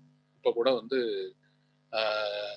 இந்த ஈரோடு பக்கத்துல பெருந்துறையில அந்த ஹாஸ்பிட்டல் ஒன்று பண்ணாங்கல்ல அந்த கோவிட் இதுக்காக, அதுக்கெல்லாம் கூட ஒரு அமௌண்ட் கலெக்ட் பண்ணி இங்கிருந்து அனுப்பிச்சாங்க. ஸோ அந்த மாதிரி ஸ்கூல்ஸு காலேஜஸ்ஸு இது மாதிரி ஏதாவது ஒரு இம்ப்ரூவ்மெண்ட்டுக்கு டெவலப்மெண்ட்டுக்கு நாங்கள் வந்து ஹெல்ப் பண்ணுறோம். ஆனால் அது வந்து எப்பவுமே செஞ்சுட்டு இருக்கோம்னு சொல்ல முடியாது, ஃபண்ட் அவைலபிலிட்டி பொறுத்து இருக்கு. இது இல்லாமல் வந்து அதாவது ஃபண்ட் இல்லாமல் பண்ணக்கூடிய சில வேலைகள்னு இருக்கு. இப்போ அங்கேருந்து ஏதாவது இங்கே உங்களுக்கு தேவைப்படுதுன்னு சொல்லி கேட்டிங்கன்னா எங்களால் முடிஞ்ச என்ன ஹெல்ப் பண்ணணுமோ அதை பண்ணி தருவோம். அப்புறம் வந்துட்டு பார்த்தீங்கன்னா ஒரு இது வந்து சொல்லாமல் என்னன்னு தெரியல, மெயினாக வந்து வெளிநாட்டில் வந்ததுக்கு அப்புறம் ஏதாவது ஒரு டெத் ஆச்சுன்னு வச்சுக்கோங்களேன், இங்கே நிறைய ஃபார்மாலிட்டிஸு, ஊருக்கு கொண்டு போகணும் அவங்கள, இந்த மாதிரி இதில் வந்து நாங்கள் ஒரு 2-3 பேருக்கு நாங்கள் அது மாதிரி அனுப்பிச்சிருக்கோம். ஸோ அதெல்லாமே வந்து எனக்கு அறம் செய் மூலமாக தான் பண்ணோம். அதில் மெயினாக நான் இன்வால்வ் ஆகி பண்ணியிருக்கிறேன். அதுக்கு சில மற்ற தமிழ் சங்கங்கள்லாம் எங்களுக்கு கொஞ்சம் ஹெல்ப், நாங்கள் மியூச்சுவலாக அவங்க நாங்கள் பண்ணுவோம், நாங்கள் அவங்களுக்கு பண்ணுவாங்க, அவங்களாம் எங்களுக்கு கொஞ்சம் ஹெல்ப் பண்ணி இங்கெல்லாம் பார்த்தீங்கன்னா பாடி வாங்குறதுக்கு கிட்டத்தட்ட ஒரு மாதம் கூட ஆயிடலாம். அவங்க வந்து இதில் வச்சுட்டு அப்புறம் தான் கொடுப்பாங்க. ஸோ அதெல்லாம் கொஞ்சம் ஸ்பீடப் பண்ணி ஒரு வாரத்தில் 4 நாள் எல்லாம் கூட அனுப்பிச்சிருக்கோம் இங்கேருந்து. அதே மாதிரி இப்போ சமயத்தில் ஒருத்தர் இறந்ததுக்கு அவங்க ஃபேமிலிக்கெல்லாம் கூட வந்து ஒரு அமௌண்ட் கலெக்ட் பண்ணி அந்த ஒரு பொண்ணு ஒன்று பையன் ஒன்று, பையன் இங்கே படிக்க வந்துட்டான், பொண்ணு அங்கே இருக்கு, ரொம்ப எளிமையான சூழ்நிலை, அவர் இவ்வளோ சம்பாதிச்சாலும் எல்லாமே அவர் கையில் எதுவும் சேவிங்ஸ் இல்லை, அவங்களுக்கு ஒரு அமௌண்ட் கலெக்ட் பண்ணி அந்த பொண்ணுடைய மேரேஜுக்காக வந்துட்டு கொடுத்துருக்கோம். ஸோ இதுதான் மெயின் வச்சுக்கோங்களேன். நீங்கள் மற்றவங்களுக்கு பண்ணுற ஹெல்ப் எல்லாம் வந்து முடிஞ்சா பண்ணலாம், முடியாட்டி போகிறாங்க. இந்த மாதிரி ஒரு கஷ்டமான ஒரு சூழ்நிலையில் வந்து பார்த்தீங்கன்னா அந்த குடும்பத்தில் இருக்கவங்களால எதுவும் பண்ண முடியாது. அப்போ வந்து நம்ம போய் தலையிட்டு பண்ணும்போது வந்து நமக்கு அந்த இதெல்லாம் தெரிஞ்சா நம்ம வந்து கொஞ்சம் ஈஸியாக பண்ணி கொடுத்துடலாம். ஸோ இது மாதிரி சில விஷயங்கள் பண்ணுறோம். இங்கே லோக்கலில் வர்றவங்களுக்கு எங்களுக்கு மெயினாக வந்து இந்த கொங்கு எந்த அளவுக்கு யூஸ் ஆகுதுன்னு சொல்லி கேட்டிங்கன்னா, இங்கே இருக்கிற எவ்வளோ ஃபேமிலிஸுக்கும் இப்போ வந்து எனக்கு வந்து இங்கேருந்து ஒரு 100 மைலுக்கு அப்புறம் ஒரு ஊரில் எனக்கு ஒரு ஹெல்ப் வேணும், எங்களுடைய சொந்தக்கார பையன் ஒருத்தன் வரான், அவனுக்கு ஒரு அக்காமடேஷன் வேணும் சொன்னோம்னா உடனே அவங்க ஏற்பாடு பண்ணி கொடுப்பாங்க. அதே மாதிரி அவங்களுக்கு ஒரு ஹெல்ப் இங்கே வேணும்னா இது ஒரு பெரிய ஒரு நெட்வொர்க் ஆயிடுச்சுன்னு வச்சுக்கோங்களேன் இப்போதைக்கு. ஸோ இந்த அறம் செய் மூலமாக வந்து நான் அதான் சொல்கிறேன், என்ன பண்ண முடியும்னா இங்கே ஃபண்ட் இல்லாமல் சில ஹெல்ப் என்ன வேணாலும் பண்ணுவோம், எங்களால் முடிஞ்ச ஹெல்ப் எல்லாமே பண்ணி கொடுத்தோம் யூகேல. ஃபண்ட் இருக்கும்போது நாங்கள் இந்தியாவில் ஏதாவது ஒரு ஸ்கூலு ஒரு இதோ ஹாஸ்பிட்டலோ எடுத்து நாங்கள் வந்து டேக் ஓவர் பண்ணி அதை டெவலப்மெண்ட் பண்ணி கொடுப்போம். இது வந்து அரம்சை மூலமாக நாங்கள் பண்ணுறோம். மிக்க நன்றி. அடுத்த ஒரு கேள்வி என்ன கேட்டிருக்காங்கன்னா, வெளிநாடு அதாவது முக்கியமாக யூகே டெர்பி அல்லது டெர்பியை தவிர்த்து மீதி இருக்கக்கூடிய ஏரியாக்களில் எந்த வகையான பொருட்கள் இந்தியாவிலிருந்து ஏற்றுமதி செய்வதற்கு உகந்த பொருட்கள் அப்படின்னு கேட்டிருக்காங்க. அதாவது டோட்டலா இங்க வந்து பாத்தீங்கன்னா இப்போ நிறைய அந்த கிராசரிஸ், அதாவது மளிகை ஜாமான்கள், ஸ்பைசஸ், ரைஸு, இந்த மாதிரி ஆயில், இந்த மாதிரி எல்லாம் நிறைய வருது. இப்போ நாங்களே இம்போர்ட் பண்ணிட்டு இருக்கோம். இப்போ வந்து இப்போ நான் இந்த அரோமா ஸ்பைசஸ்ன்னு சொன்னேன் பார்த்தீங்களா, அதில் வந்து நான் வந்து ஸ்பைசஸ்னா உங்களுக்கு இந்த கடுகு, சீரகம், இந்த இது எல்லாமே, அது போக பருப்பு, அரிசி எல்லாமே நான் வந்து இப்போ காங்கேயத்துல இருந்து, கோயம்புத்தூர்ல இருந்து, ஈரோட்ல இருந்து இதெல்லாம் வந்துச்சு. எனக்கு ஆயில் வந்து பார்த்தீங்கன்னா எனக்கு அண்ணன் பையன் அவர் வந்து மயிலாடுதுறையில செக்கு எண்ணெய் போட்டு பண்ணிட்டு இருக்காரு. பார்த்தலாம் நாங்கள் வந்து இது பொண்ணுங்க நல்ல அதுக்கெல்லாம் பயங்கர டிமாண்ட் இங்க. ஸோ பிரகதி ஆயில்ஸ்ன்னு சொல்லிட்டு வரும். ஸோ அந்த மாதிரி ஒரு சில பொருள்லாம் வந்து நல்லா போயிட்டு இருக்கு. இது வந்து எங்களுக்கு நாங்கள் சம்மந்தப்பட்டிருக்கிற லைனு. இது இல்லாம நிறைய வந்து வருது. எப்படி சொல்றது, உங்களுக்கு வந்து பர்டிகுலரா சில பொருள்னு சொல்ல முடியாது. யாராவது வந்து இது இருக்கு, இது கிடைக்குமான்னு கேட்டாங்கன்னா நம்ம இங்க செக் பண்ணி சொல்லலாம் உங்களுக்கு. ஸோ நமக்கு தெரியாத சில தொழில் மூலமா நிறைய தேவைகள் இருக்கு.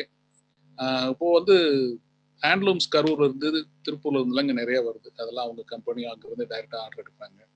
இந்த ஊரை பொறுத்த அளவுல என்னன்னா வந்து இங்க ஒரு ஆர்டர் கொடுக்கறதுக்கு முன்னாடி என்ன பண்ணுவாங்கன்னா, அந்த கம்பெனியுடைய பேக்ரவுண்டு, அவங்க எப்படி பண்ணியிருக்காங்க, இதெல்லாம் நம்ம என்ன பண்ணுவோம், ஊர்ல வந்து சீப்பா கிடைச்சதுன்னா ஒரு சின்ன ஆள்கிட்ட கூட கொடுப்போம், குவாலிட்டி ஓரளவுக்கு நமக்கு மனசுக்கு திருப்தியா இருந்தா. ஆனா இவங்களுக்கு பொறுத்த அளவுல வந்து பெரிய லெவல்ல அவங்களுடைய பேக்ரவுண்ட், அவங்களுடைய ஹிஸ்டரி எல்லாம் பார்த்து தான் வந்து உங்களுக்கு பண்ணுவாங்க. ஸோ எந்த பொருள் நீங்க எக்ஸ்போர்ட் பண்றதுனாலும் அவ்வளவு சீக்கிரமா இங்க பண்ணிட முடியாது. நம்ம ஆளுங்க, அதாவது இப்போ எங்களை மாதிரி இங்க இருந்துக்கிட்டு நாங்க வந்து இப்போ இம்போர்ட் பண்றோம்னு வச்சுக்கோங்களேன், அது ஈஸியா இருக்கும் அவங்களுக்கு. பட் வந்து இங்க வந்து இருக்க விலைக்காரங்க கம்பெனிக்கு நீங்க வந்து சப்ளை பண்ணணும்னா you have to have very good background and history. இதுக்கு முன்னாடி யாருக்கு சப்ளை பண்ணிருக்கீங்க எல்லாமே வந்து உங்களுக்கு வந்து அதெல்லாம் பார்த்துட்டு தான் ஆர்டர் கொடுப்பாங்க உங்களுக்கு. ஸோ அதனால வந்து இப்போ யாருக்காவது வேணும்னா, ஏதாவது தகவல் வேணும்னா நீங்க வந்து எனக்கு வாங்கிட்டு நீங்க கொடுங்க, எனக்கு கேளுங்க. நான் வந்து அதுக்குண்டான என்ன இன்ஃபர்மேஷனோ என்னால் கேதர் பண்ணி நான் சொல்றேன். ஏன்னா எனக்கு கரெக்டாக லிஸ்ட் அவுட் பண்ண முடியல. ஸோ அவங்கவுங்க தேவைக்கு தகுந்த மாதிரி இருந்தால் கூட எனக்கு டைரக்டாகவும் கேட்கலாம், இல்லைன்னா உங்க மூலமா கேட்டாங்க நீங்க எனக்கு இமெயில் அனுப்பிச்சு விடுங்க, நான் பார்த்துட்டு அவங்களுக்கு தகவல் சொல்றேன். அதே மாதிரி கிராசரிஸ் எல்லாம் ஏதாவது எக்ஸ்போர்ட் பண்றவங்க இருந்தா நாங்களே டீல் பண்றோம். அது என்னன்னு பார்க்கலாம். அது ஏதாவது இருந்தாங்கன்னா சொல்லுங்க, இது பண்ணலாம். கண்டிப்பாங்க. சொந்தங்களே, உங்களுக்கு இந்த export related, business related opportunities அல்லது உங்களுக்கு எந்த வகையான பொருட்கள் யூகே டெர்பி போன்ற ஏரியாக்களுக்கு பொருந்தும் அல்லது இன்றைய சிறப்பு விருந்தினரிடம் நீங்கள் தொடர்பு கொள்ள வேண்டும் என்று நினைத்தால் india@kbnglobal.org உங்களுக்கு சேட் பாக்ஸ்ல நாங்க பதிவிடுறோம்.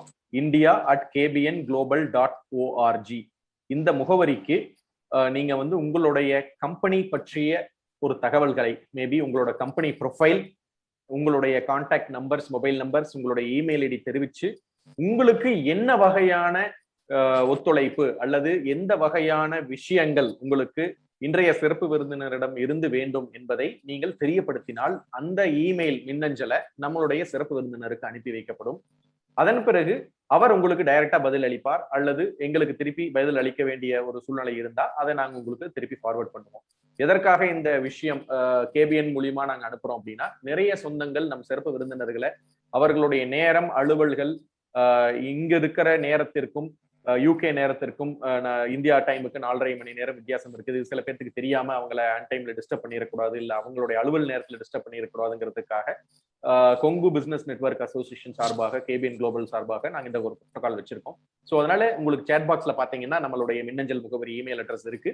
india@kbnglobal.org நீங்க உங்களுடைய தகவல்களை, அதாவது உங்களுடைய கம்பெனி ப்ரொஃபைல், நீங்க என்ன விரும்புறீங்க, என்ன பொருள் ஏற்றுமதி பண்றதற்கு ஆயத்தமாக இருக்கிறீர்கள், அதற்குண்டான விளக்கங்கள் தேவை, இல்லது அவருடைய ஆலோசனைகள் தேவை அப்படின்னா அதை நீங்க மின்னஞ்சலா அனுப்புனீங்கன்னா அதையே அவர் பார்த்து எந்த வாய்ப்பு யாருக்கு அறிமுகப்படுத்த முடியும் அல்லது அதற்கு சரியாக இருக்குமா இல்லையாங்கிறத அவருடைய ஆலோசனைகளை, அவருடைய தனிப்பட்ட ஆலோசனைகளை சொல்லும் பொழுது நீங்க அதற்கு தகுந்த மாதிரி ஒரு லேர்னட் டெசிஷன் எடுக்க முடியும். ஸோ அது சார்பா நம்ம கேபிஎன் குளோபல் மற்றும் கொங்கு பிசினஸ் நெட்வொர்க் அசோசியேஷன் சார்பா உங்களுக்கு அந்த ஒத்துழைப்பு ஒவ்வொரு காணொலியின் மூலம் ஒவ்வொரு சொந்தங்களுக்கும் நாங்க இதை தெரியப்படுத்துறோம். நிறைய சொந்தங்கள் உங்களுடைய இமெயில்ஸ் அனுப்புறீங்க, அதை ஃபார்வர்ட் பண்ணி உங்களுக்கு ரிப்ளைஸ் வாங்கி கொடுத்துட்டு இருக்கிறோம். அதுக்குண்டான விஷயங்களை நிறைய பேர் சக்சஸும் அடைஞ்சிருக்கீங்க. ஸோ அதே ப்ரோட்டோகாலை நாங்க திரும்பி ஃபாலோ பண்ற காரணத்துக்காகத்தான் உங்களுக்கு அந்த இமெயில் ஐடியை நாங்க உங்களுக்கு சேட் பாக்ஸ்ல மென்ஷன் பண்ணியிருக்கோம். இப்ப அடுத்த கேள்விங்க, நிறைய சொந்தங்கள் இங்க இந்தியால இருந்து ஒரு வேலை வாய்ப்பு தேடியோ அல்லது அங்க குடியுரிமை பெறுவதற்கு பத்தியோ போகிறாங்க. அந்த மாதிரி விஷயங்களையும் நாங்க உங்ககிட்ட கேட்கலாமா, அல்லது உங்களுக்கு இமெயில் மின்னஞ்சல் அனுப்பலாமா? உங்களுக்கு அதை பற்றிய ஏதாவது ஒரு புரிதல் நீங்க சொல்லியிருக்கீங்க, உங்களுடைய சிறப்புரையிலே சொல்லிட்டீங்க, கிடைக்கிறது ரொம்ப சிரமம், நீங்க கரெக்டான அப்ரோச்ல இருக்கணும்னு. அதை தாண்டி வேற ஏதாவது நீங்கள அதுல ஆட் பண்ண விரும்புறீங்களா? அது நிறைய சொந்தங்கள் வந்து இந்த வேலை வாய்ப்பு எங்களுக்கு உதவி செய்ய முடியுமா, நாங்க இங்க இருந்து ஒரு ஐடி ரிலேட்டட் வேலைக்கு வர்றோம், இல்ல ஒரு செஃப் வேலைக்கு வர்றோம், அப்புறம் நிறைய பேர் வந்து வேற ரிலேட்டட் ஹவுஸ் ஹோல்டு ஒர்க்குக்கு யாராவது அனுப்புறதுக்கு, இந்த மாதிரி எல்லாம் கேட்கறாங்க. அடுத்தது குடியுரிமை பெறுவதற்கும் அவங்க சில கேள்விகளை கேட்டிருக்காங்க. ஸோ டீட்டெயில்டா அதை போகாம மேலோட்டமாக உங்களுடைய ஒத்துழைப்பு அல்லது உங்களுக்கு தெரிந்த விஷயங்களை மேற்கோள் காட்ட முடியுமா அப்படிங்கிறது நீங்க தெரிவிக்கலாம். கண்டிப்பாங்க. இது வந்து பாத்தீங்கன்னா இந்த யூகேன்றது வந்து எல்லா கண்ட்ரிலும் வந்து கொஞ்சம் வித்தியாசப்பட்ட இது உங்களுக்கு தெரியும். அந்த காலத்திலேயே நம்மளை வந்து ஆண்டவங்க, அவங்க எவ்வளவு தூரம் விவரமா இருப்பாங்கிறது தெரியும். அவ்வளவு ஈஸியாலாம் யாரையும் வந்து உள்ள விட்டுற மாட்டாங்க. இது வந்து சவுதி, துபாய் மாதிரி எல்லாம் வந்து நான் ஒரு விசா அரேஞ்ச் பண்ணி எனக்கு ஒரு தெரிஞ்ச கம்பெனில விசா வாங்கி உங்களுக்கு அனுப்பிச்சு உங்களை கூட்டிட்டு வரல இந்த ஊர்ல முடியவே முடியாது. என் பையனுக்கு வேலை வேணா கூட அவன் தான் அட்டன் பண்ணணும், அவன் தான் இன்டர்வியூ போகணும், அவன் தான் சக்சஸ் ஆகணும், அதுக்கப்புறம் தான் அவனுக்கு ஒரு கார்டு கொடுப்பாங்க. ஸோ இதுதான் வந்து இந்த ஒரு ப்ரொசீஜர். என் பையனுக்கு என்னாச்சுன்னு நான் ரிசல்ட் கேட்டா கூட என்கிட்ட சொல்ல மாட்டாங்க. என் பையனுக்கு ஹெல்த் இஷ்யூ இருக்கு, அது என்னாச்சுன்னு டாக்டர்கிட்ட கேட்டா கூட என்கிட்ட பேச மாட்டாங்க இந்த ஊர்ல.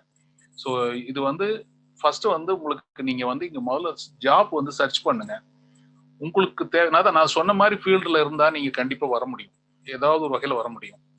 இல்ல ஏதாவது உங்களுக்கு சந்தேகம் இருக்குன்னு சொன்னா உங்களுக்கு எழுத சொல்லிட்டு எனக்கு ஃபார்வர்ட் பண்ணுங்க. நான் வந்து அதுக்கு ஏதாவது வேற மாதிரி வழி இருக்கு. இங்க வந்து உங்களை மாதிரி சாலிசிட்டர்ஸ் எல்லாம் இருக்காங்க, இந்த மாதிரி பண்றவங்க தெரிஞ்சவங்க இருக்காங்க, நம்ம தமிழ்காரங்க இருக்காங்க, வேற லாங்குவேஜ்காரங்க இருக்காங்க. அவங்க கிட்ட எல்லாம் நம்ம வந்து ஒரு ஃப்ரீயா ஐடியா கேட்கலாம், நம்ம கன்சல்ட் பண்ணிக்க முடியும்.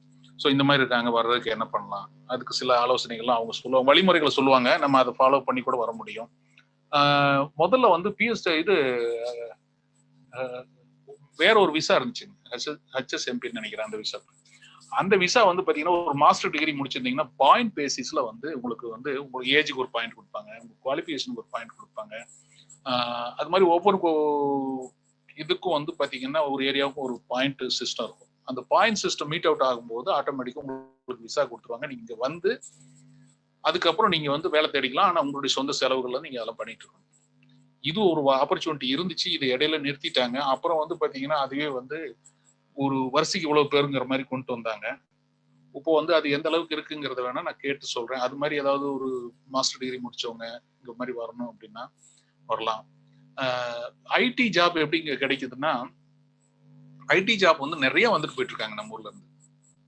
ஸோ ரெண்டு மாதிரி வர்றாங்க. ஒன்னு ஆன்சைட்டுக்கு வர்றவங்க, இந்தியன் கம்பெனில இருந்து இங்க வர்றவங்க. சில பேர் வந்து பாத்தீங்கன்னா இங்க வந்து படிச்சுட்டு இங்க வந்து ஜாப் தேடிக்கிறவங்க இருக்காங்க. ஸோ ஈஸியா வரக்கூடிய ஒரே வழி ஸ்டூடெண்ட்டை படிக்கிறதுக்கு. நிறைய படிச்சவங்களாம் கூட வந்து பாத்தீங்கன்னா இங்க ஒரு வருஷம் கோர்ஸ் போட்டு வந்துட்டு அப்புறம் ஒரு 2 வருஷம் தங்கிட்டு அதுக்கப்புறம் மறுபடியும் ஒரு ஜாப் எங்கேயாவது தேடி பிடிச்சி இது பண்ணி அப்புறம் ஒர்க் பெர்மிட் வாங்கிட்டு இங்கே இருக்கிறவங்க நிறைய பேர் இருக்காங்க. வந்தவங்க யாரும் 90% எனக்கு திரும்பி போனதில்லை இந்த ஊர்ல இருந்து. ஏன்னா இந்த ஊர்ல லைஃப் பிடிச்சி போய் இருந்துடுறாங்க. அந்த ஸ்டூடெண்டா வர்றவங்க மட்டும்தான் வந்து முன்னாடி திரும்பி போயிட்டு இருந்தாங்க. இப்போ அவங்களுக்கு ஒரு வாய்ப்பு கொடுத்துறாங்க, திரும்ப 2 வருஷம் தங்கலாங்க PSW விசான்னு சொல்லிட்டு. ஸோ எம்ப்ளாய்மெண்ட் ஆப்பர்ச்சுனிட்டிஸ் வந்து அவங்க வந்து டைரக்டா பார்த்து சர்ச் பண்ணி கண்டுபிடிக்கணும். இல்லைன்னு சொன்னா இந்த விசா எல்லாம் எந்தெந்த விசா வந்து அவைலபிளா இருக்குன்னு தெரிஞ்சுக்கிட்டு அதுக்கு எலிஜிபிலிட்டி இருந்ததுன்னா இங்க வர்றாங்க. மற்றபடி நாம வந்து யாருமே இங்க வந்து சொந்தக்காரன் அண்ணன் இருக்காங்க, தம்பி இருக்காங்க, விசா வாங்கி கொடுத்துருவாங்கலாம் நினைக்கவே முடியாது. ஸோ அது அடுத்து இதை சார்ந்த இன்னொரு கேள்வி என்னன்னு கேட்டீங்கன்னா, யூகேல நிறைய ஓட்டுநர்கள், அதாவது டிரைவர்ஸ்க்கு ரிக்வயர்மெண்ட் இருக்கு அப்படிங்கிற மாதிரி. அது நானே சொல்லணும்னு நினைச்சேங்க, நீங்க நல்லா கேட்டீங்க. அதாவது கிட்டத்தட்ட 10 நாளா நாங்க பெட்ரோல் வந்து எங்களுக்கு கிடையாது. காரணம் என்னன்னா, இந்த பிரெக்சிட்டுக்கு அப்புறம் வந்து யூரோப்பியன் டிரைவர்ஸ் தான் அதிகமா இருப்பாங்க. இந்த ஹெவி வெஹிக்கிள் டிரைவர்ஸ் எல்லாமே இந்த போலந்து, செக்கோஸ்லோவாக்கியா, ஸ்லோவாக்கியா, ஸ்பெயின் இந்த மாதிரி கண்ட்ரில இருந்து தான் வரும். எங்களுக்கு வர்ற பாதி திங்ஸே வந்து பாத்தீங்கன்னா டெய்லி காலையில் நம்ம எப்படி கேரளால இருந்து ஆந்திரால இருந்து நமக்கு டெய்லி காலையில வருமோ அது மாதிரி வந்து பாத்தீங்கன்னா யூரோப் கண்ட்ரீஸ்ல இருந்து டெய்லி ட்ரக்ல வரும். ஸோ இப்போ அது எல்லாமே வந்து அவங்க எல்லாமே வந்து இந்த பிரெக்சிட்டுக்கு அப்புறம் நின்றுட்டாங்க டிரைவர்ஸ். இப்போ கிட்டத்தட்ட என்ன சொல்றாங்க 1 லட்சம் பேர் தேவைங்கிறாங்க. பட் கவர்மெண்ட் வந்து 5000 பேருக்கு வந்து இப்போ உடனடியா பர்மனன்ட் விசா தர்றாங்க.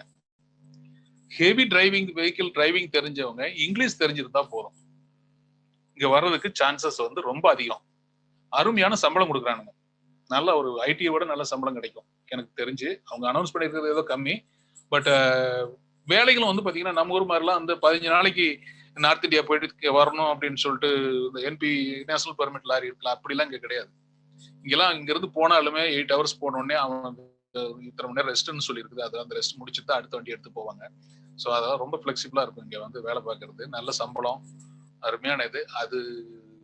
ஸோ இங்கிலீஷ் நாலேஜ் மட்டும் இருந்தா போதும். அதுக்கு என்ன ரெஸ்ட்ரிக்ஷன் வச்சிருக்காங்கன்னு தெரியல. ஏதாவது கோர்ஸ் முடிச்சுட்டு வரணுமா?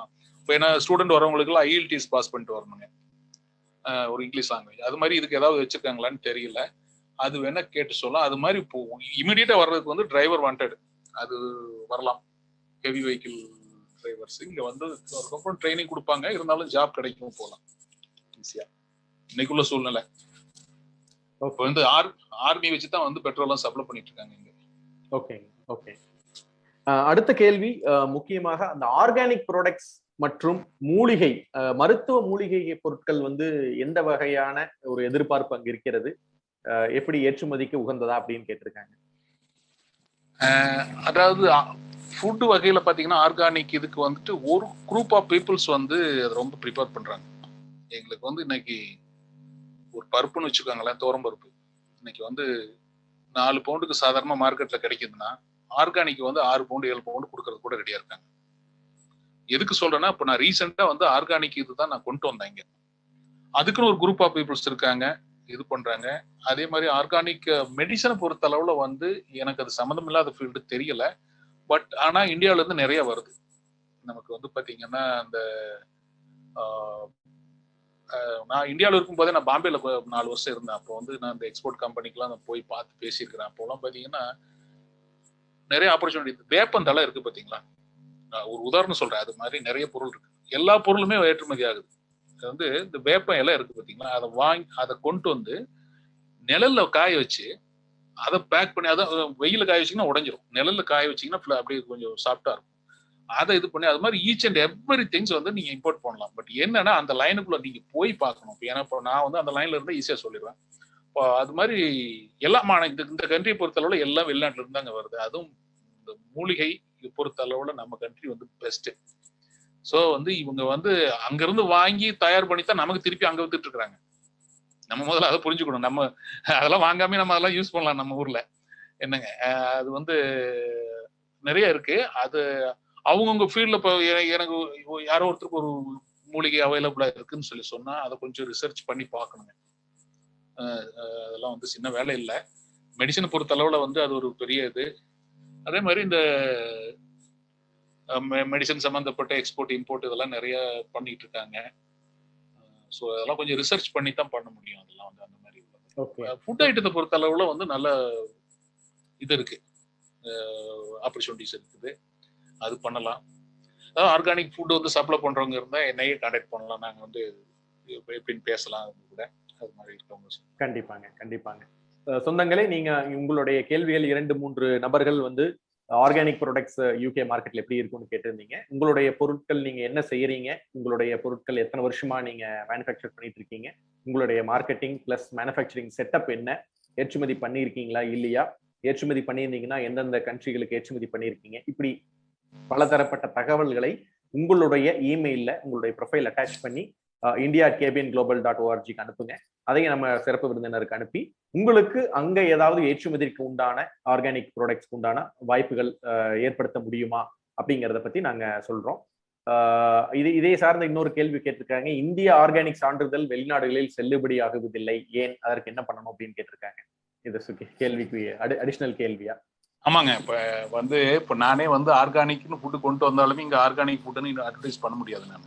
ஏன்னா அதுல நீங்க மென்ஷன் பண்ணிட்டீங்கன்னா கஸ்டம்ஸ்லயே நிறைய வந்து செக்ஸ் வச்சிடறானுங்க. அது எந்த அளவுக்கு நம்ம மேல நம்பிக்கை வச்சிருக்காங்கன்னு தெரியல. அது சொல்ல முடியலன்னு வச்சுக்காங்களேன். இப்ப உதாரணத்துக்கு பாத்தீங்கன்னா, கருவேப்பிலை கூட நம்ம ஊர்ல இருந்து கொண்டு வர முடியாது. நீங்க வந்து ஆனா இந்த ஸ்பைசஸ் மட்டும், இந்த மிளகாத்தூள் இந்த மாதிரி ஐட்டம்லாம் வந்து இந்தியா ஸ்பைஸ் போர்டு சர்டிபிகேட் வாங்கி நீங்க கொண்டு வரலாம். ஆர்கானிக் வந்து அவ்வளவு கிளியரா இன்னும் வந்து இங்க ஒரு கிளாரிட்டி இல்ல. கொண்டு வர்றது வந்து நீங்க ஆர்கானிக் வாங்கிட்டு வந்துட்டு நம்ம வாயில சொல்லி விற்கலாமே தவிர, ஆர்கானிக் போட்டுன்னு சீல் வச்சு கொண்டு வர பிரிண்ட் பண்ணி நம்ம எடுத்துட்டு வர முடியாது. ரெண்டாவது, எந்த ஐட்டம் வந்தாலுமே வந்து பாத்தீங்கன்னா ப்ராப்பர் இன்ஃபர்மேஷன் அந்த பேக்ல இருக்கும். அதாவது மேனுஃபேக்சரிங் டேட், எக்ஸ்பைரி டேட் போடணும். ரெண்டாவது அந்த வெயிட், நெட் வெயிட் என்ன, கிராஸ் வெயிட் என்ன, எப்போ வந்து அது வந்து என்னென்ன கண்டென்ட்ஸ் இருக்கு, அதுல வந்து இன்கிரீடியன்ஸ் இருக்கு, இதெல்லாம் டீட்டெயிலும் கொடுக்கணும். அதுல வந்து புரோட்டீன் என்ன பர்சன்டேஜ் இருக்கு, ஃபைபர் என்ன பர்சன்டேஜ் இருக்கு, இது எல்லாம் கிளியரா பண்ணாதான் இந்த ஊர்ல பிசினஸ் பண்ண முடியும். ஸோ இல்லைன்னு சொல்லி சொன்னா வந்து கஸ்டம்ஸ்ல நின்று போயிடும். நீ வந்து ப்ராப்பரா எந்த இன்ஃபர்மேஷன் இல்லை. ஏன்னா ஃபுட் ஐட்டத்தை பொறுத்த அளவுல இங்க ரொம்ப கேர்ஃபுல்லா, ரெஸ்டாரண்டே எடுத்துட்டீங்கன்னா நம்ம ஊர்ல எல்லாம் வந்து ஹைஜீனை பத்தி எல்லாம் பெருசா ஒன்றும் இருக்கு, சட்டத்திட்டங்கள் இருக்கு. ஆனா நம்ம எத்தனை பேர் ஃபாலோ பண்றாங்க, ஆபீசர்ஸ் எவ்வளவு பேர் அதை கரெக்டா ஸ்ட்ரிக்டா ஃபாலோ பண்றாங்கலாம் தெரியல. இந்த ஊர்ல வந்து நீங்க வந்து ரெஸ்டாரண்ட்ல வந்து கிச்சனை வந்து பாத்தீங்கன்னா அங்கேயே உட்கார்ந்து சாப்பிடலாம். அந்த மாதிரி ஹைஜீன் வந்து இந்த ஊர்ல ரொம்ப முக்கியம். அதனால ஃபுட் ஐட்டத்தை பொறுத்த அளவுல ஹைஜீன் இருக்கணும், ப்ராப்பர் இன்ஃபர்மேஷன் இருக்கணும். இதெல்லாம் இருந்தா தான் இந்த ஊருக்கு பண்ண முடியும். ஆர்கானிக் சர்டிபிகேட் வந்து அவ்வளவு, நீங்க அவங்க சொல்றது கரெக்ட் தான். அதை வச்சு இங்க வந்து எக்ஸ்போர்ட் பண்றதுங்கிறது கொஞ்சம் கஷ்டம். அதுக்கு என்னங்கிறத வந்து இவங்க கிட்ட நானே பேசிட்டு இருக்கிறேன். தெரிஞ்சதுக்கு அப்புறம் வந்து நான் அதனுடைய இன்ஃபர்மேஷன் நான் உங்களுக்கு தரேன். ஏன்னா நான் ஆர்கானிக்னு கொண்டு வர்றது எப்படி அப்படிங்கிறத பார்த்துட்டு இருக்கேன். ஸோ தெரிஞ்சதுக்கு அப்புறம் நான் வந்து கேபிஎனுக்கு சொல்றேன். நீங்களே ஏதாவது ஒரு மீட்டிங்ல கூட நீங்க சொல்லலாம். கண்டிப்பா கண்டிப்பா. இந்த கேள்வி கேட்ட சொந்தங்களுக்கு ஆர்கானிக் சர்டிபிகேஷன் பற்றி நல்ல தகவல்கள் அல்லது துறை ரீதியான ஒரு அபிஷியல் இன்ஃபர்மேஷன் கிடைச்சதுக்கு பிறகு இன்றைய சிறப்பு விருந்தினர் நம்மளுக்கு தெரியப்படுத்துவார். அதை நாம் உங்களுக்கு தெளிவாக தெரியப்படுத்துகிறோம். எந்தெந்த சொந்தங்கள் வந்து ஏற்றுமதிக்கு தயாராகிறீங்களோ அவங்க அந்த விஷயங்களை முன்கூட்டியே தெரிந்து கொண்டு யுனைடெட் கிங்டம் அவர்களுடைய ரூல்ஸ் பிரகாரம் நீங்க ஏற்றுமதி ஆர்கானிக் ப்ராடக்ட் செய்யும் பொழுது உங்களுக்கு எந்தவித இடர்பாடுகளும் இருக்காது. அதற்கு நம்ம சிறிது காலம் பொறுத்திருப்போம். இன்றைய சிறப்பு விருந்தினர் நமக்கு விஷயங்களை தெரிவித்த பிறகு நீங்கள் நம்ம எப்படி இருந்தாலும் கேபிஎன் குளோபல் டெலிகிராம் குரூப்ல இணைந்திருக்கீங்க. அதுல உங்களுக்கு தகவல்கள் நீங்க மெசேஜ் பண்ணீங்கன்னா திரு பழனியப்பன் மாரப்பன் அவர்களுக்கோ அல்லது எனக்கோ மெசேஜ் பண்ணும் பொழுது நாங்க உங்களுக்கு அந்த விஷயத்தை தெரியப்படுத்துறோம். முக்கியமா கடைசி கேள்வி, நிறைய சொந்தங்கள் வந்து இந்த ஒற்றுமை நம்ம சொந்தத்துல வேணும் அப்படின்னு நீங்க சொல்றீங்க. அந்த ஒற்றுமை நிறைய இடத்துல இருக்கிறது இல்ல. நீங்க வந்து நிறைய இடத்துல சிலரை நம்பி நம்ம வந்து செய்யறோம் அப்படின்னு சொல்லி போகும் பொழுது அந்த ஒற்றுமையோ அல்லது நம்பகத்தன்மையோ இல்லாம போயிருது. அதைய இன்றைய யங் ஜெனரேஷன், அதாவது இன்றைய ஜெனரேஷன் ஜி அப்படின்னு சொல்லக்கூடிய இன்றைய கால சூழ்நிலையில் இருக்கக்கூடிய ஜெனரேஷன்ஸுக்கு இந்த கொங்கு கல்ச்சர் மற்றும் ஒற்றுமையை எப்படி கொண்டு வருவது, அதற்கு உங்களுடைய மேலான கருத்துக்கள் என்ன அப்படின்னு கேட்டிருக்கேன். முதல்ல நம்ம வந்து ஒற்றுமையா இருந்தா தாங்க நம்ம பசங்க ஒற்றுமையா இருப்பாங்க. இது என்ன, இதெல்லாம் வழி வழியே வர்றதுதான். இது வந்து அந்த ஃபேமிலியினுடைய, எங்க அப்பா எப்படி வளர்த்தாரு அப்படிதான் நான் இருப்பேன். முதல்ல நம்ம வந்து ஒற்றுமையா இருந்து பழகினாலே போதும். ரெண்டாவது, இப்போ எப்படி சொல்லி கொடு, எனக்கு தெரிஞ்சது சொல்றேங்க. இது வந்து யாரும் தப்பா அந்த கருத்தை எடுத்துக்குவாங்க. சாதாரண ஊர்ல வந்து பாத்தீங்கன்னா ஒருத்தர் நியாயமான வழியில போய் குறைவா சம்பாதிக்கும் போது வந்து அவனை யாரும் அப்ரிசியேட் பண்றது இல்லை. ரைட்டுங்களா? ஏதாவது ஒரு வழியில போய் எப்படியாவது போய் நீங்க சீக்கிரம் சம்பாதிச்சீங்கன்னா அவன் வந்து எப்படிப்பட்ட ஒரு தப்பான வழியில போனா கூட பரவாயில்லைன்னு அவனை வந்து தலையில தூக்கி வச்சு கொண்டாடுவாங்க. ஸோ மணி இதுதான் வந்து மெயின் கரியர் அந்த இடத்துல வந்து பிளே பண்ணுது. அதெல்லாம் இல்லாம நம்ம குழந்தைகளுக்கு வந்து நேர்மையான வழியில யாரையும் ஏமாத்தாம நம்ம செய்யணுங்கிறத சின்ன வயசுல இருந்து, நம்ம சில தப்புகள் பண்ணா கூட அவங்களுக்கு தெரியாம பண்ணிட்டு போகலாம், தப்பு இல்லை. ஆனா அவங்கள வந்து நம்ம சொல்லி வளர்த்தோம்னா, இப்ப இங்கெல்லாம் இருக்க பசங்க எல்லாம் பாத்தீங்கன்னா, இப்ப உதாரணம் நான் சொல்றேன். இப்போ நான் சொல்லி கொடுத்தது இல்ல, இந்த ஊரினுடைய சட்டத்திட்டங்கள். இப்ப நான் கார்ல போகும்போது நான் இந்தியா மாதிரி நம்ம சர்வப்புன்னு ஓட்டுனா, இங்க நிறைய ரெகுலேஷன். நடந்து போகும்போது ஆர்ன் அடிக்கக்கூடாது. நான் கொஞ்சம் தப்பு ஓட்டுனா என் பையன் சொல்லுவான், டாடி நீங்க தப்பு பண்றீங்க, இது மாதிரி பண்ணாதீங்க, இது தப்பு அப்படிமா. ஸோ இது எப்படி வந்துச்சுன்னா, அவங்க வந்து இங்க வந்து ஸ்கூல்ல இருந்து எல்லாத்தையும் தெரிஞ்சுக்கிறாங்க. அது மாதிரி நம்ம வந்து நம்ம ஊர்ல வந்து நம்ம தான் சொல்லி கொடுக்கணும் நம்ம பசங்களுக்கு. ஸோ எப்படியாவது முன்னேறு அப்படிங்கிறதா நம்ம சொல்ற வார்த்தை. அந்த வார்த்தையை முதல்ல அவாய்ட் பண்ணுவோம். நம்ம குழந்தைகளுக்கு முடிஞ்ச அளவுக்கு சொல்லி கொடுப்போம். இது வந்து இந்த விஷயம் நல்லது பண்ணு, நேர்மையான வழியில போ, சம்பாதிக்கணும். நம்ம பணங்கிறது வந்து வாழ்க்கைக்கு அவசியமான ஒண்ணு. அது இல்லாம எதுவுமே பண்ண முடியாது. ஸோ அதுல வந்து நீ எவ்வளவு தூரம் மேல வர்றியோ அது உன்னுடைய லைஃப் அந்த அளவுக்கு மேல கொண்டு போகும். பட் அதை நேர்மையான வழியில பண்ணுன்னு ஒரு வார்த்தை அவங்க கூட சொல்லி வளர்த்தோம்னாலே அந்த கண்டிப்பா குழந்தைகள்ல கேட்காத, நீங்க குழந்தைகளை சொல்லி வளர்த்தீங்கன்னா அதை கண்டிப்பா ஃபாலோ பண்ணுவாங்க. எந்த குழந்தையா இருக்கட்டும், வந்து பிறக்கிற குழந்தை எதுவுமே தப்பான குழந்தைன்னு யாருக்கும் சொல்ல முடியாது. வளரும் போது அது தப்பா போகுதா ரைட்டா போகுதான்னு நம்ம பார்க்கணும். அதுதாங்க மெயின். யங் ஜென்ரேஷன் வந்து நம்ம வந்து வழிகாட்டுதலுக்கு வந்து சரியா இருந்தா சரியா இருப்பாங்க. இன்னும் சொல்ல போனா நம்மளோட அதிகமா சாதிக்கக்கூடியவங்க அவங்கதான். இன்னைக்கு அவங்களுக்கு எல்லா இன்ஃபர்மேஷனும் எனக்கு 30 வயசுல தெரிஞ்சதெல்லாம் இன்னைக்கு 15 வயசுல அவனுக்கு தெரியுது, 10 வயசுல தெரியுது இன்னைக்கு அவனுக்கு. என்ன இன்னைக்கு நமக்கு தெரியாத எவ்வளவு டெக்னாலஜி வந்து அவன் நமக்கு சொல்லி கொடுத்துட்டு இருக்காங்க. ஸோ வந்து அவங்க எல்லாம் ரொம்ப அட்வான்ஸா இருக்காங்க. நிறைய விஷயத்த தெரிஞ்சுக்கிறதுக்கு வாய்ப்புகள் அதிகமா இருக்கிறதுனால இன்னைக்கு வந்து அவங்களுக்கு வந்து சும்மா அப்படி ஒரு தீப்பொறி மாதிரி ஒரு சின்ன விஷயத்த நீங்க போட்டு விட்டீங்கன்னா போதும், அது கப்புன்னு பிடிச்சிக்கும். மிகவும் சரி, நீங்க கூறியது முற்றிலும் உண்மை.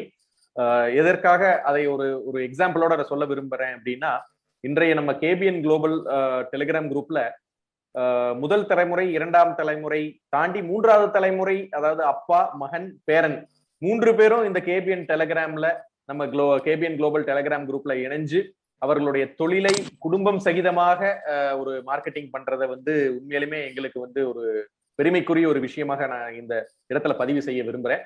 அதே போல் நீங்க கூறிய இந்த கருத்தை ஆமோதிக்கிற விதமாக நிறைய சொந்தங்களும் அவர்களுடைய ஒப்புதலை தெரிவித்துள்ளார்கள். என்ன அப்படின்னா, நம்ம சொந்தங்கள் அனைவரும் ஒரு இங்கிலீஷ் மார்க்கெட்டிங் இதுல பாத்தீங்கன்னா ப்ளோ யுவர் ஓன் ட்ரம்பட் அப்படிம்பாங்க. அதாவது நம்ம என்ன செய்யறோம், என்ன தொழில் செய்யறோம், அல்லது எந்த வகையான கல்ச்சர் ஃபாலோ பண்றோங்கிறத நம்ம வந்து உறக்க உலகுக்கு சொல்லுனாதான் அந்த சொல் மூலியமா தான் அடுத்தவர்களுக்கு சென்றடையும் அப்படிங்கிறது இன்றைய சிறப்பு விருந்தினர் மிக தெளிவா சொல்லியிருக்காரு. ஸோ நம்ம முதல்ல ஃபாலோ பண்ணுனா நம்ம குழந்தைகள் தன்னால ஃபாலோ பண்ணுவாங்க. அதன் மூலியமாக இந்த ஒரு கொங்கு நண்பர்கள் யூகேல மற்றும் கேபிஎன் குளோபல் மற்றும் கொங்கு பிசினஸ் நெட்வொர்க் அசோசியேஷன் ஒரு இணைப்பு பாலமாக உருவாகி அனைத்து கொங்கு சொந்தங்களையும் ஒன்றிணைக்கும் ஒரு நட்பு பாலமாகவும் ஒரு குடும்பம் சகிதமாக அனைவரும் வாழ்வில் வெற்றி அடைவதற்கு ஒரு உந்து சக்தியாக இருக்கும் என்பது எந்தவித ஒரு ஐயம் இல்லை. இந்த ஒரு 1.5 மணி நேரம் நம்முடன் இணைந்து பல கேள்விகளுக்கு அவர்களுடைய வாழ்க்கை பாடங்களை நமக்கு ஒரு முன்னுதாரணமாக சொல்லி, எப்படிப்பட்ட எல்லாருமே சக்சஸ் ஸ்டோரி சொல்றது வெரி ஈஸி, ஆனா அவர்கள் வாழ்வில் எவ்வாறு ஒரு ஃபெயிலியரை சந்திச்சாங்க, எவ்வாறு தோல்வியிலிருந்து துவண்டு விடாமல் அந்த தோல்வியின் மூலியமாக எப்படி வெற்றி பெற்றாங்க அப்படிங்கறத சொல்லுவதுதான் மிகவும் கடினம். ஆனால் இன்றைய சிறப்பு விருந்தினர் அந்த தோல்வியையும் ஒரு புன்முறுவலோட நமக்கு ஷேர் பண்ணினதுல நிறைய பேர்த்துக்கு அந்த அனுபவங்கள் இருந்திருக்கும் அவர்களுடைய வாழ்வில.